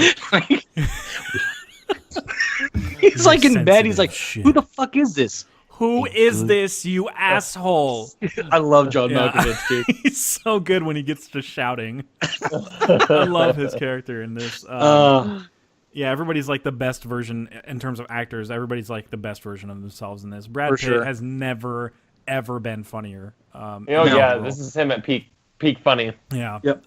Every scene that he's in the background of, where like Frances McDormand's walking by waving at him, working out, he's doing something fucking ridiculous. It's so funny. He's working out, but it's like in the most ridiculous way. Like he's doing a dance and throwing a ball, or the way he jogs and throws his arms around. It's so ridiculous. You could see him turning that into like some sort of an infomercial for an actual workout program, and like middle-aged women just being like, "Oh yeah, I'm going to do this. I'm going to be the best me I can be." Like, no, you're not. And his hair is moronic. Yeah, but I mean, the entire thing's just like a metaphor for, like the intelligence agency never really knowing what the fuck they're doing, despite being called literally it's in the name, the intelligence agency, like, Right. or agencies, plural. Because, at the end, these guys that are supposed to have all the answers are like, I don't fucking understand what happened. And it's like, well, that's pretty much life in their field nowadays. They don't get it. They just assume something's going on and they got to stop it, but they don't know what. Right. Waco. That's pretty much Waco right now. Hey, The show hey, Waco. listen, I feel you. All right, Hey, I hear you. I hear Hey, you. I feel look, you. but I'm gonna being fuck your crashed wife. right now.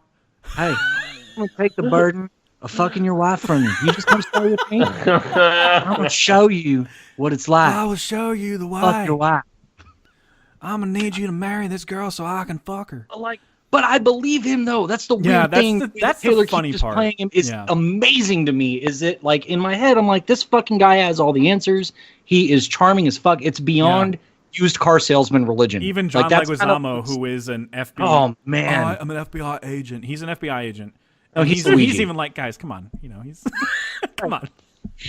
Like he gets roped in though. Yeah. Like the emotion about his mother and all that shit. Yeah, Oh man, it's a this good is show. I think this might be a contender for top 10 of the year TV for me. Could I think be. it just. I don't know. We'll see where it goes. the Got cast 4 is episodes. unending. I'm happy to see Blood move on, and we'll talk about that more in a little bit. Semifinals. Here we go. Forgetting Yeah. Sarah Marshall versus Ironman. I think it's Ironman. It's about Jack Ironman, Ironman. fresh out of college, and working his way through the lumber mill. That would be a way fucking boring movie. That's like, put that in the semifinals.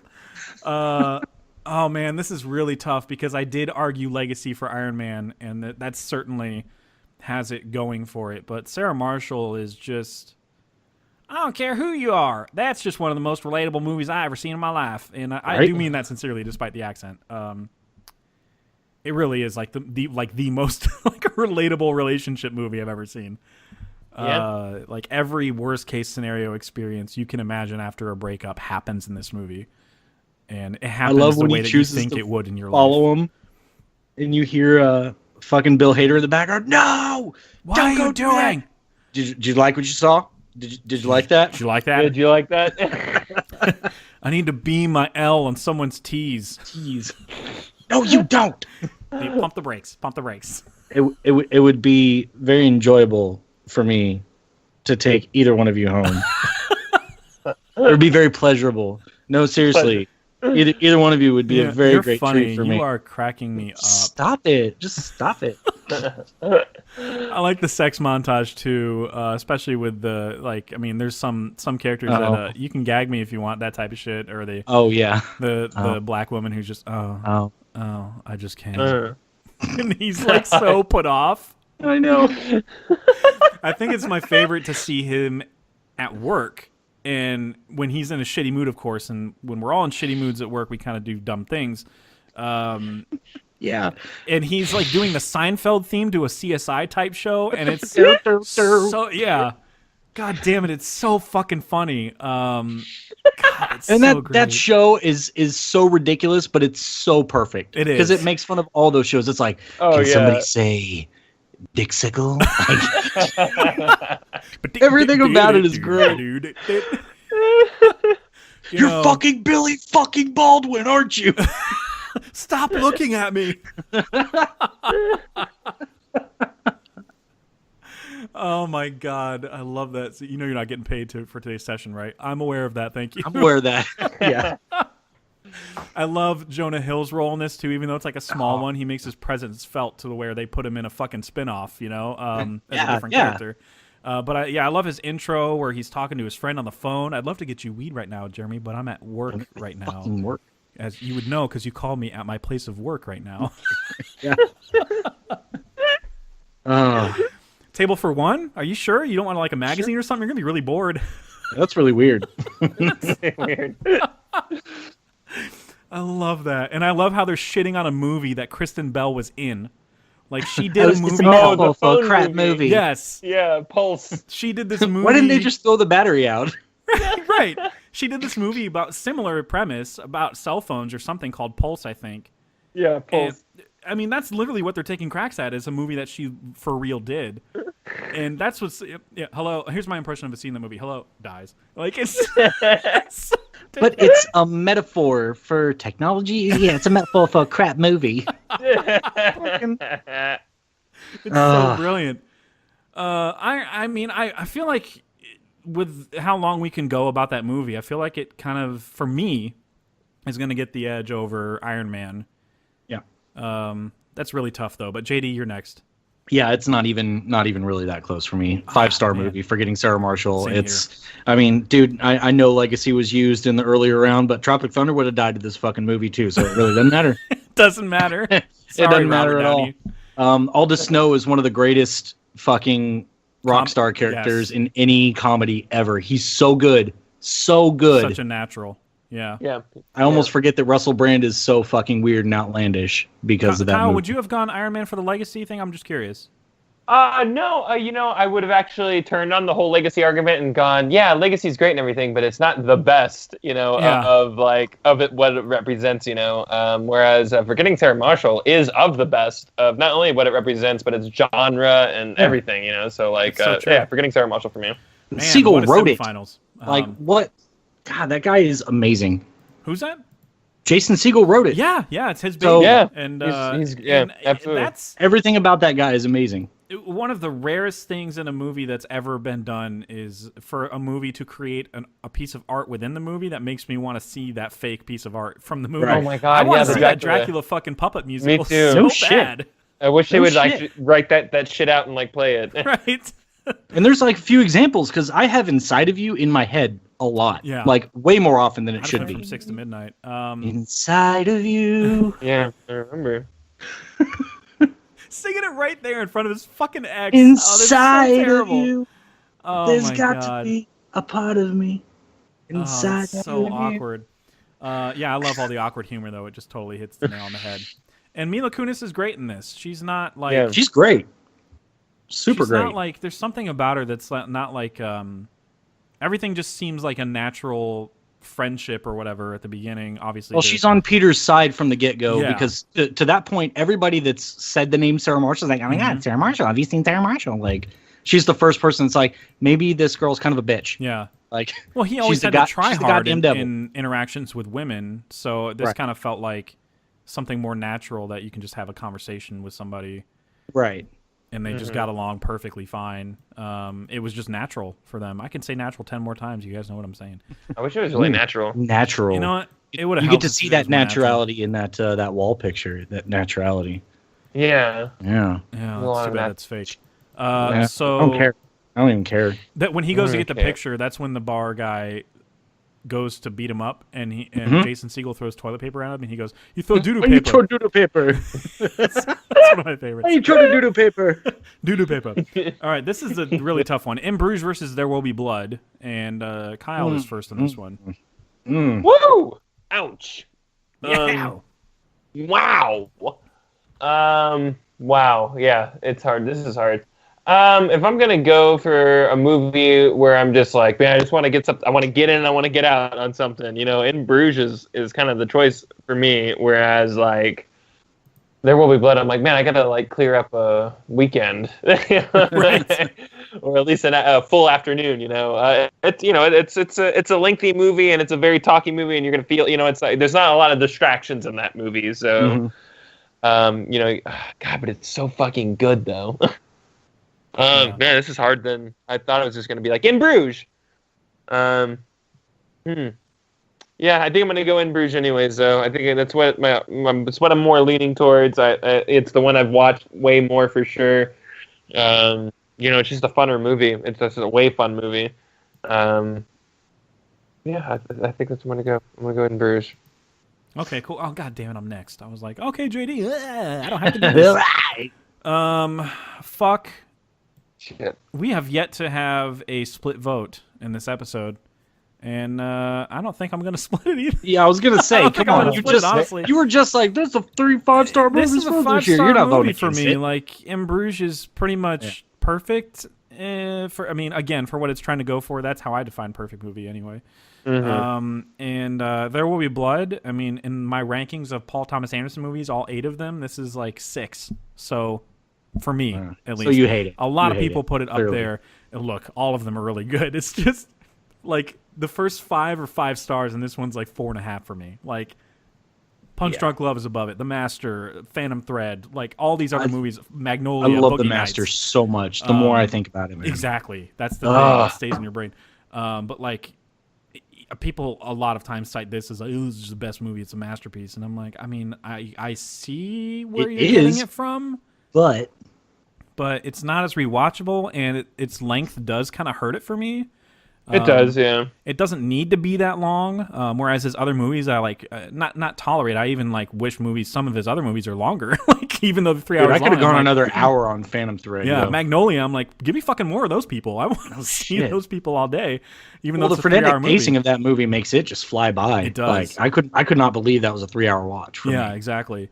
With There Will Be Blood, though, obviously Daniel Day-Lewis is magnetic as fuck, and I feel like there's a little bit less to analyze in the movie in terms of everybody's goals and stuff, and the story that's being told on film. Whereas in The Master and Punch Drunk Love, especially, there's a lot of camera work that's telling a story that's not being said, and that's why the movie's so short, especially. But There Will Be Blood's kind of like, you know what the opposing forces are. You recognize at the end how they kind of end up being the same person. They kind of sell themselves out for one thing or another. And I like seeing that part of Daniel Plainview at the end, where it's like he has everything that he wants, and there's nothing more to get. You know, like there's all the land is dried up, and he has all the riches in the world, and all he wants is more. That's what he lives for, is just more. He gets a little bit J. Paul Getty. Yeah, exactly. And he's just like the fact that he can't get that. It's just like, fuck it, I'm just gonna kill this guy and throw it all away. Just fuck this guy. Like, you know, that's what he told him he was going to get him back. Is that, I'm finished with this life. I'm done with it. I'm bored with it, because I can't get anything more out of it. Fed up with this world. Fed up with this world.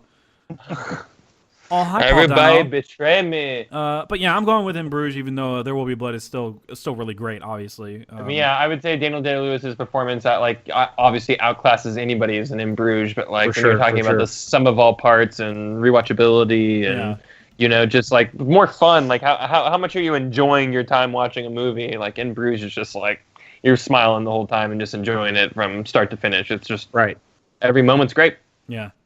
Well, the least surprising finals ever. We have Forgetting Sarah Marshall, number 1 seed versus number 2 seed in Bruges. You guys were so predictable. Why? There wouldn't even have been a debate though if there was Dark Knight in here. Let's be honest. Yeah, seriously. Oh, Dark Knight's up. That one. What's it against? Don't care. Dark Knight wins. Yeah, no, what is it against? Yeah, I don't give a shit. It wins. Right. It's Forgetting Sarah Marshall. No, it won. in this one, JD, I know you didn't vote in the last round, but I mean we voted in Bruges, so yeah, whatever. Thanks. Unless did I go? Thanks. Yeah, I did go second. Okay, so yeah, you're first in this round. Okay. Yeah, I mean it's. I just recently rewatched In Bruges just a couple nights ago, and man, that scene when Harry and is it Ken? Is that Jack Gleason's character's name? Is it Ken? Brendan Gleeson. Brendan Gleeson? Yeah. Brendan Gleeson. Brendan Gleeson. Ken. Brendan Gleeson. Yes. Yeah, that's his character's name. I think it's Ken. When they're up in the bell tower and he gives him that fucking monologue about how much he loves him and he's indebted to him and all this shit, and then he's just like, I can't fucking shoot you after you say all that stuff. Like that. Yeah, he's like, that was so good. Yeah, because there is a human element to that guy. Despite him being absolutely. The whole movie. He's not just cold blooded. And then he's shown that from the beginning. Like, look, I'm sorry I called you an inanimate object back there. Like he's apologizing for something that is so obviously not even a real insult. It's just like, I'm going to spew venom at whoever's fucking coming at me, and it happens to be my wife, whatever. Right.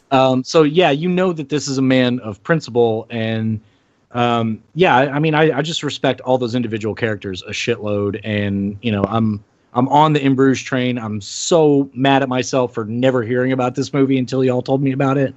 But yeah, man, Forgetting Sarah Marshall is it's a juggernaut. I'm happy that we have 2 fucking comedies in our finals, dudes. Yes. Are you serious? Yeah, In Bruges is a comedy. No matter what people say, it's definitely a comedy. Yeah, it's dark, but it's a comedy. It's definitely dark, but yeah, like you said, it's Martin McDonagh doesn't shy away from that. Yeah. In Three Billboards, in all 3 of his movies. Yeah. That charm is there with people that are just not likable on the surface. Yeah. So it's a great fucking movie, but Forgetting Sarah Marshall is. we're talking possibly top 10 of all time for me. I could probably put it in there and not feel bad about it. It's up there in my top 40 at least. I don't know where Yeah. it is, but yeah, I definitely make sure to have I'd have representation to flesh it out, but of all these comedies in my top, yeah, whatever of all time. right. But yeah, I'm gonna go with that one. Okay, so Kyle, you're next. I love both of these movies a lot. They both mean quite a bit to me. They're probably both somewhere in my top 40, for sure. But I'm gonna split the vote, man. I'm going in Bruges. Bitch. I'm going in Bruges, and it's not a stunt. It's not a stick it to Jeff. It's I mean, maybe it's a stick it to Jeff a little bit, but I really like In Bruges, man. I mean, like it's if you had to, tell me, hey man, we're watching one movie night. What are we watching? In Bruges or Forgetting Sarah Marshall? I'd be like, It would be a second, but I'd probably go In Bruges. I don't know why. Wait a minute, you've heard of In Bruges? Yeah, exactly right. I'd be surprised at that. Wow, are we best friends? Yeah, exactly. So yeah, I think I'm gonna have to go In Bruges. I'm gonna definitely split the vote on this one. All right. Yeah. Yeah, Forgetting Sarah Marshall's in my top 30. It's my number 30. Wow. There's a lot of... Actually, I ranked one comedy higher above that one, and it was Superbad. So there you go. There's some insight into my list. It's fair. God damn it. Those are the two most rewatched comedies, period, for me. Aside from Groundhog Day or something like that. Right, But I just mean pure R-rated fucking laughs. Forgetting Sarah Marshall and Superbad are those. In Bruges, shit on my neck. I don't want to do this at all. In Bruges is so good. Everybody take some horse drinks and see how you feel about it. Seriously, it's so good. Martin McDonagh writes characters in a way that is fully realized and not really like any other writer that's working today. We're you can step into these people's lives at any moment, and you're like, oh, I know who this fucking guy is. You know exactly. We don't meet Ralph Fiennes' character for 20 minutes or 30 minutes in the movie. Oh, it's halfway through, man. And we know everything about him from that one letter, that somebody else, that he reads in a voiceover. He says fuck a lot. Yeah. I'm not a receptionist. Why the fuck are you not in the hotel when I fucking call? You make me leave this fucking message with the fucking receptionist, and she writes at the bottom, I'm not the receptionist. I own this hotel with my husband. So she's already got a beef. I wonder if in that moment, in the shootout, if she knew that was the guy. Oh, she had to, based on how he was talking. So okay, never mind. So she actually spoke talked to him on the phone, yeah. Right, yeah. So she definitely knows. And I think the moment where Brendan Gleeson decides, even after he's been shot, that he's going to do this one good deed to try and save a soul that he thinks is worth saving, or save a life that he thinks is worth saving, and jump off of the bell tower to get Colin Farrell's attention, to raise attention. That's a really powerful scene, man. And it is. There's some weird Irish music that's playing at the time, and the way that it's shot is gives me chills thinking about it. That's a really powerful scene, and God damn it, I don't know. There's still some darker shit explored in Bruges that I would probably end up going with Forgetting Sarah Marshall if somebody was like, "What do you want to watch right now?" I'd probably end up going Forgetting Sarah Marshall, honestly. Yeah. And I love because this movie has a scene in it where Jason Segel refuses a mid blowjob from Kristen Bell, and that scene is it's fucking powerful too, man. Yeah, because who the fuck would do that? No, when the bartender was think about it. Who would do that? Yeah, nobody. Exactly. And I'm like, he's right. I mean, that guy knows his shit. I could be getting a beige from my worst enemy that's a lady or whatever, and I'd just be like, okay, I mean, all right, just gonna let this happen. See how it goes. We'll see how this plays out real quick, because I have no willpower. You know what I figured out? You're the goddamn devil. My cock doesn't want to be around you anymore. My cock doesn't want to be around you. And then the way he does a little he kicks his shirt a little gesture of picking up his shirt. Just dude, Jason Segel's body language. I know it's weird to be fixated on a man's body language, but it's so fucking perfect in this movie. Like you said, the Kapua suite, the way he just kind of he's puts his hand up and twists it backwards. Yeah. Right. It's like the Kapua suite. He's just not confident at all in any situation. Right. Yeah, it's great. But that was his one moment of confidence, for once. instead of bending to the will of whoever he's been with for the last few years. First moment of confidence was definitely out of the shower at the beginning, though, but it quashed that. That's super confident. That was. He just like I got a surprise for you. Yeah. I got a surprise, and you hear it. You hear the. It's like you hear it. It's there. That's a good dick, Peter. You got a good dick. Good dick. Like, great. And they even validate it. Like because at first you're like, damn, he's got a good dick, and you're like, am I weird for saying that? And then the doctor just validates it. He does. I love that scene too. He's sitting on a fucking fire truck. I think I have like a pediatrician. Venereal disease or something. It's good. Good looking dick. Good dick, Peter. Yeah. Fuck anything that moves, Peter. Just work on him. Pediatrician. I got kids. See kids running around. Closes the door finally. Yeah. Bill Hader's great too. I love that. Look at me, I'm in space. I love that he's like the wake up, or tries to be the wake up call for Peter several times. We're gonna have this conversation right now. We're gonna have this kind of. Liz is Sarah's way cooler than Liz. No, he says Sarah is better than Liz. He's like, really? You want to have this conversation? She's the mother of my unborn child. I will equalize you. Like, I got no qualms with sticking you, you dick. Dick. We're not even blood. We're not even blood. Yeah. I fucking love Bill Hader in that movie. Shit. Fantastic. He's so good. He's so good in everything. He was decent in Tropic Thunder too, as the kind of like good as the nutless monkey. Yeah, exactly. That's what I call him anyway. That's good. Good. So seriously, a nutless monkey could do your job.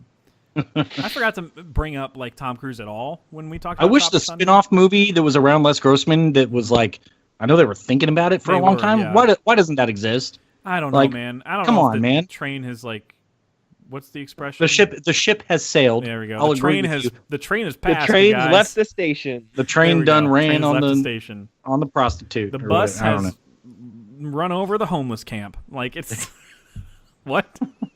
I don't know. Yeah. He whenever I have like, I don't want to say I have full blown anger problems, but when I was at my old job at Brinker and I was like on my own, name drop to Brinker, I guess. And I didn't mean to do that.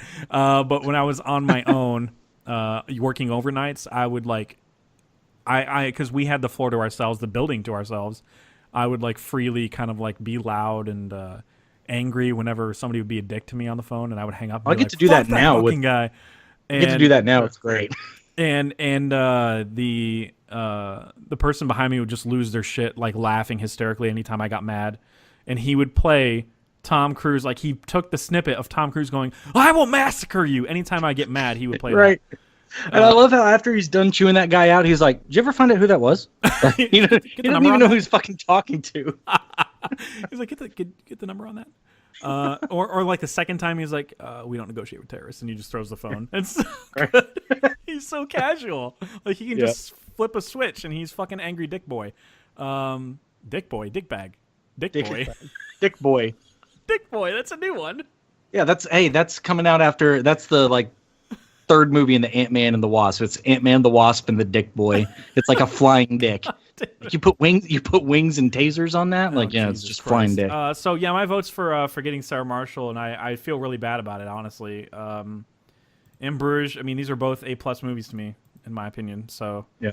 Yeah, whatever. You guys hate movies. It's fine. Yeah, clearly it's because I hate In Bruges. That's why. But Forgetting Sarah Marshall, had it not ended with that, had we not gotten a glimpse at all of that puppet Dracula musical, I don't know if I would have loved it as much, honestly. Like, there was part of me that was like, oh, I think this movie's going a little too long. And then they showed that, and I was like, that was fucking amazing. But it's the whole reason why Rachel comes back, is to see that. Yeah. Because it's finally him, like, realizing and then a his callback. potential. He's got his dick out That's what he always wanted to do. Yeah. Right. And he's got his dick out again, and it's funny. And they have flip phones, which is also funny. Yep. That's the funnier part, is that he closes his flip phone before covering his dick. Yeah, exactly. Very important. Who does that? Who does that? Me in 2008. Yeah, right. So that's it for Forgetting Sarah Marshall is like the whatever you want to call it, the bastard champion of 2008. The European Intercontinental Hawaiian champion. So man, we missed if we were doing Intercontinental, we should have gone in Bruges. In Bruges. I mean, I was setting it up, but everyone wanted to hate. You know what? I wasn't on that level. You synecdoche'd me. I just didn't. I didn't see what you were doing there. The Nanuki. Dude, I seriously thought the movie was Cinenadoche. That's what I thought it was. Cinenadoche, New York. Cinnabon douche, New York. Oh my god. God damn it. Anyway. Chode. Yeah, chode. That's what it was earlier. Oh yeah, my and god. What's the name? I can't even pronounce the name of the city they live in because it's literally the same thing. Just Schenectady. Yeah. Schenectady. Yeah. Yeah, that's crazy. I guess there's no D at the end of Synecdoche. Cinenadoche. Yeah, I love the whole the whole identity crisis thing in that movie too. Like, you just kind of forget who you are because it doesn't matter anymore, and everybody kind of takes you on, and you take them on in your brain at least. Well, and I like the idea of his art getting bigger while he's focused on the small shit, and his ex-wife's art getting smaller over the years, and she's oblivious to the bigger picture shit. Yeah. You know, like her symptoms of lung cancer and whatever being there from the beginning, and you hear it in the notes that he's leaving. And God, dude, I don't want to, but I really want to rewatch this movie. Yeah, I don't want to rewatch it ever. I just want to watch YouTube definitely videos. want to rewatch it It's after so I do weird. all the homework. Well, the homework is essentially a rewatch because it is a frame by frame analysis, dude. It's so enlightening. Yeah. Like, oh shoot, you got to shoot me that link. So. Yeah, for sure. I don't think he has it in a playlist. Otherwise, I'll send that to you. But I'll send you part 1, and then you'll see a link for part 2. It's your movie sucks guy. Is that his channel name? Yeah, it's your movie sucks guy. Who generally hates movies that I love, but it's a really good analysis, and he puts this up there in like one of his favorite movies of all time. So good for him, I guess. But like when again, for example, when he saw at a film festival, he saw Loving Vincent very early in last year, and he totally took a shit on it, and I was like, no, oh, man, really? No. Come on, man. Okay, I refer to my previous statement. If you don't like this movie, your eyes are broken. So fuck that guy. Right. No, but seriously, your eyes done broke. Might want to check them out. Yeah, so I guess the king of 2008 movies is Dark Knight, and again, we'll probably dissect that more when we do our own little Hall of Fame episode. Let's never talk that one. Let's never talk about that one ever again. Yeah, you know what? Fuck Dark Knight. We're never going to talk about it. Heath Ledger's overrated. He only won because he died. Yeah, I mean, maybe. Deep cut. I fucking hate... No. That is horseshit. It's not true. That's not true. I know. Yeah. Okay. It's not true at all. I was like, come on. Yeah, come on now. There is a sentiment, though. Like, people are like... Oh, well, no, because they realized that yeah. Heath Ledger, that was like his last performance ever, they realized that, we have to vote for him. And I'm like, nothing. Robert Downey Jr. is great in Tropic Thunder. That was another nominee. Philip Seymour Hoffman in Doubt was another nominee. Yeah. Nothing those guys did compared to Heath Ledger as Joker. No. Nothing. Like, it's just, he would have fucking won if he was there. Absolutely. Yeah. Should have won. I mean, Doubt, I could have seen them giving it to him if they went with a conventional... if they went conventional, Doubt, I mean, either of those actors could have won, or actors/actresses could have won, right. I think. But, Oh, you're talking about from Doubt? Yeah. Oh, yeah. I mean, they were all nominated. Yeah, Meryl Streep got nominated for sure. Dude, Streep was just... Did she really? No way. Yeah, what a surprise! But I'll tell you a true story, Kyle. Unlike The Post, she earned it in this one. She earned the shit out of it. She goes off the fucking walls, and she's kind of like oddly funny in moments. Like she tries to be the comic relief, and it's really off-putting because they're trying to conspire to pin something on this priest. I don't know if you can figure out what that might be. Eat too much crucifixion cookies. Yeah, well, he definitely did. Those cookies are rationed for the year, and you can't tap into that supply, man. It's I think it was Philip. I mean, there's a lot to like kind of pick apart from Doubt. That's the cool part about it, is that it ends, and the movie's called Doubt, so you're not left with any certainties about anything that happened. True. So you're kind of left to go, well, did it happen or not? Like, what the fuck? And you're kind of like left to argue it and debate it amongst people that saw it. And that's the cool part about that movie, I think. Along with the great performances. Amy Adams is so good in that movie, too. Oh, she's great. Yeah. Just so naive. Like, they called her innocent, and I was like, innocent's not really the word. It's naive as fuck, which... Yeah. She didn't know about any of this stuff, didn't want to believe it. Yeah. No, just anything she heard was just like, oh, look, he disproved it. Praise be to God. And you're like, wait, he just said things like... There's no proof either way. Like, what the fuck are you talking about? You're cute though. Just that's fine. Oh, you're hot though. Sit on my Yeah, dick. you're hot. So Well, What? praise be to the D. Jesus Christ. You know what? I'm gonna leave it in. You know what? I'm a horrible human being, and I'm a straight white. What's the SWM? That's what the abbreviation Straight is white online male. nowadays. SW. I'm a straight white male. Therefore, I say fucked up things, and it was a joke, everybody. So let's calm down. Don't write me your letters. Do people write you letters about the things we say? Letters, yes, specifically with like written in quill, and it's got. I Like, actually, I Be like respect John the shit Mayer, out where of you're like, that. "Type me a You know, letter." I'd be more willing to listen into people's opinions if they'd write me a letter. yeah, especially That's what John Mayer specifically- did. He's like, specifically type me a letter on a typewriter and I'll respond to you, and he has. He's been doing that shit. Holy shit! It's kind of weird. Well, Did you here we miss go. this, This Jeff? is how I get him on the podcast. There you go. Did you miss this? I did. Really? Yes. Yeah. I mean, yeah. He put out a thing that's like, type me a letter on a typewriter. Make sure it's like properly indented, properly formatted.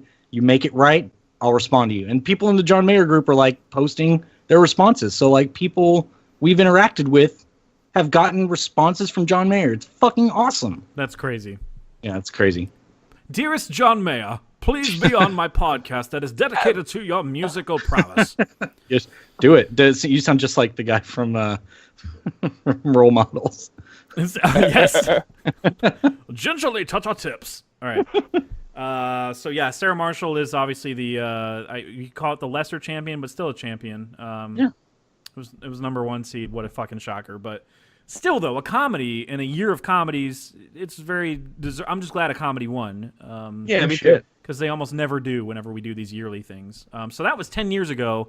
What's everybody else's favorite movies for 10 years ago? Hit us up on Twitter. I'm at Jeff Whitty, WDDY, Letterboxd, iTunes, Facebook. Yeah. Yeah. I don't know why I'm doing that. But hit us up there. And coming up next, we'll have, I think I name dropped it earlier, we're going to do movies all about love. And not necessarily rom-coms or romance movies, but movies that have like an overarching theme of love. In honor of like Valentine's Day, you guys, because we're fucking sappy romantics too. Mm-hmm. And then after that, we'll do 10 years ago there were video games, so we're going to talk about video games from 2008. And I know them video games. I know them well. there's some fucking good ones. 2008, man. There's some A little really bit. good Still, ones. still playing a couple. No. Maybe my favorite game of all time came out that year. I don't know. Are you serious? Maybe. Right? Man, What fucking came out that year for you? Was it not Metal? When did 4 come out? Metal Gear Solid 4? I think we just did that one. Oh, did we? That was 2007, I think. Oh yeah, it was. No, it's 2008. You're right. Oh, Four- yay. Yay. There you go. Gun of the Patriots. You get to talk no, about. I'm the jackass that brought up Metal Gear Solid into my anticipated games, not knowing it wasn't a real Metal Gear Solid movie. Yeah.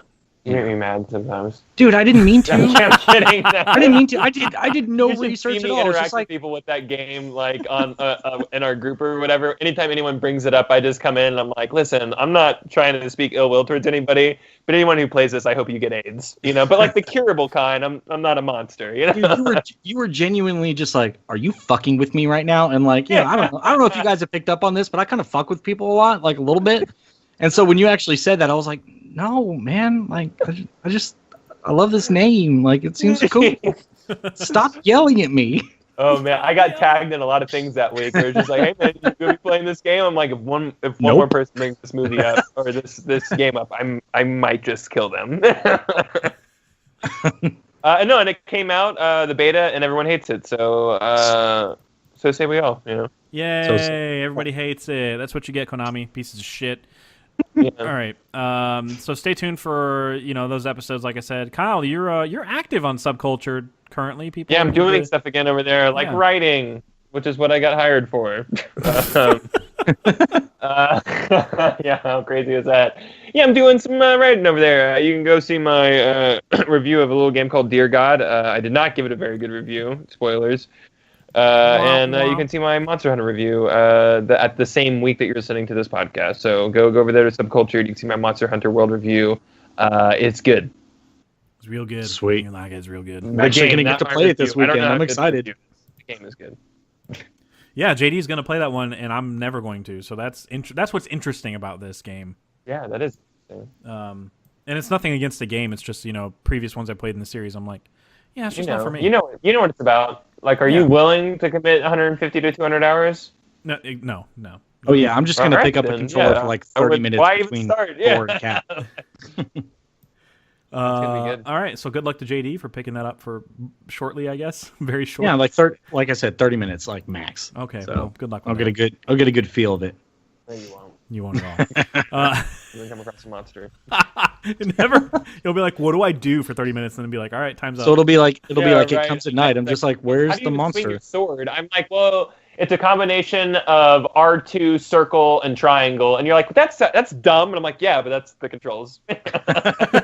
Sweet. I don't know why they're like that, but that's how they've always been. Sweet. But I can't wait for those episodes, especially when we start talking about lovey shit, because it's it could turn into a philosophical type thing, like how you define what makes a good love movie or whatever. Because I have my own definition. Some of my movies are rather depressing, honestly. It's about love. Well, that's in there for me. Love, Tars. That is in mine. Dude, Interstellar's totally in mine. I'll tell you right now. Not enough about Do not go Gento. Murph. I can't wait. The movie that we quote all the time, every episode we're going to talk about. All right, cool. I'm excited. All right. Do not go Gento. Into that. Do not go Gento. Into that. Murph. Murph. Wrap me up, Murph. Now we're just focused on our place in the dirt. That's what the fuck it sounds like. Oh, shit. Oh, man. I'm John Lithgow. I can't do a John Lithgow. I gotta look that up. No, dude, you're on the right track. You're on the right track. Because he does say... I don't. No, it's gonna sound more like Obama. I don't know why it almost came out as Obama, but he's like, I'm doing you're an either old born, guy voice where it's like... You like it? I can't stop doing that. you're either born 20 years too late or 50 years too early or something, like some shit like that. That's the line. Boy will be fine. You just gotta make things right with Murph. yeah, dude, you're not far off. Like a little bit of honing. A couple more times you got it. I support your working on that. Oh, thank you. Okay, cool. Thank God. All right, cool. So JD, you're still a doctor. People are paging you and shit. Still a doctor. You can email me at john.doctor@texashealth.org. It's a real email address. Just try it. Fuck it. Fuck. Please don't try that. If you want to email the show, though, there is no podcast at Gmail. Is actually john.doctor. That's where we are. If you want to email us questions and shit, that would be cool. Yeah. There is no podcast at Gmail. I know I'm not going to change it. So check that shit out. Spam me. Dick pics, preferably. All right, cool. So see you guys later and skirt the dude.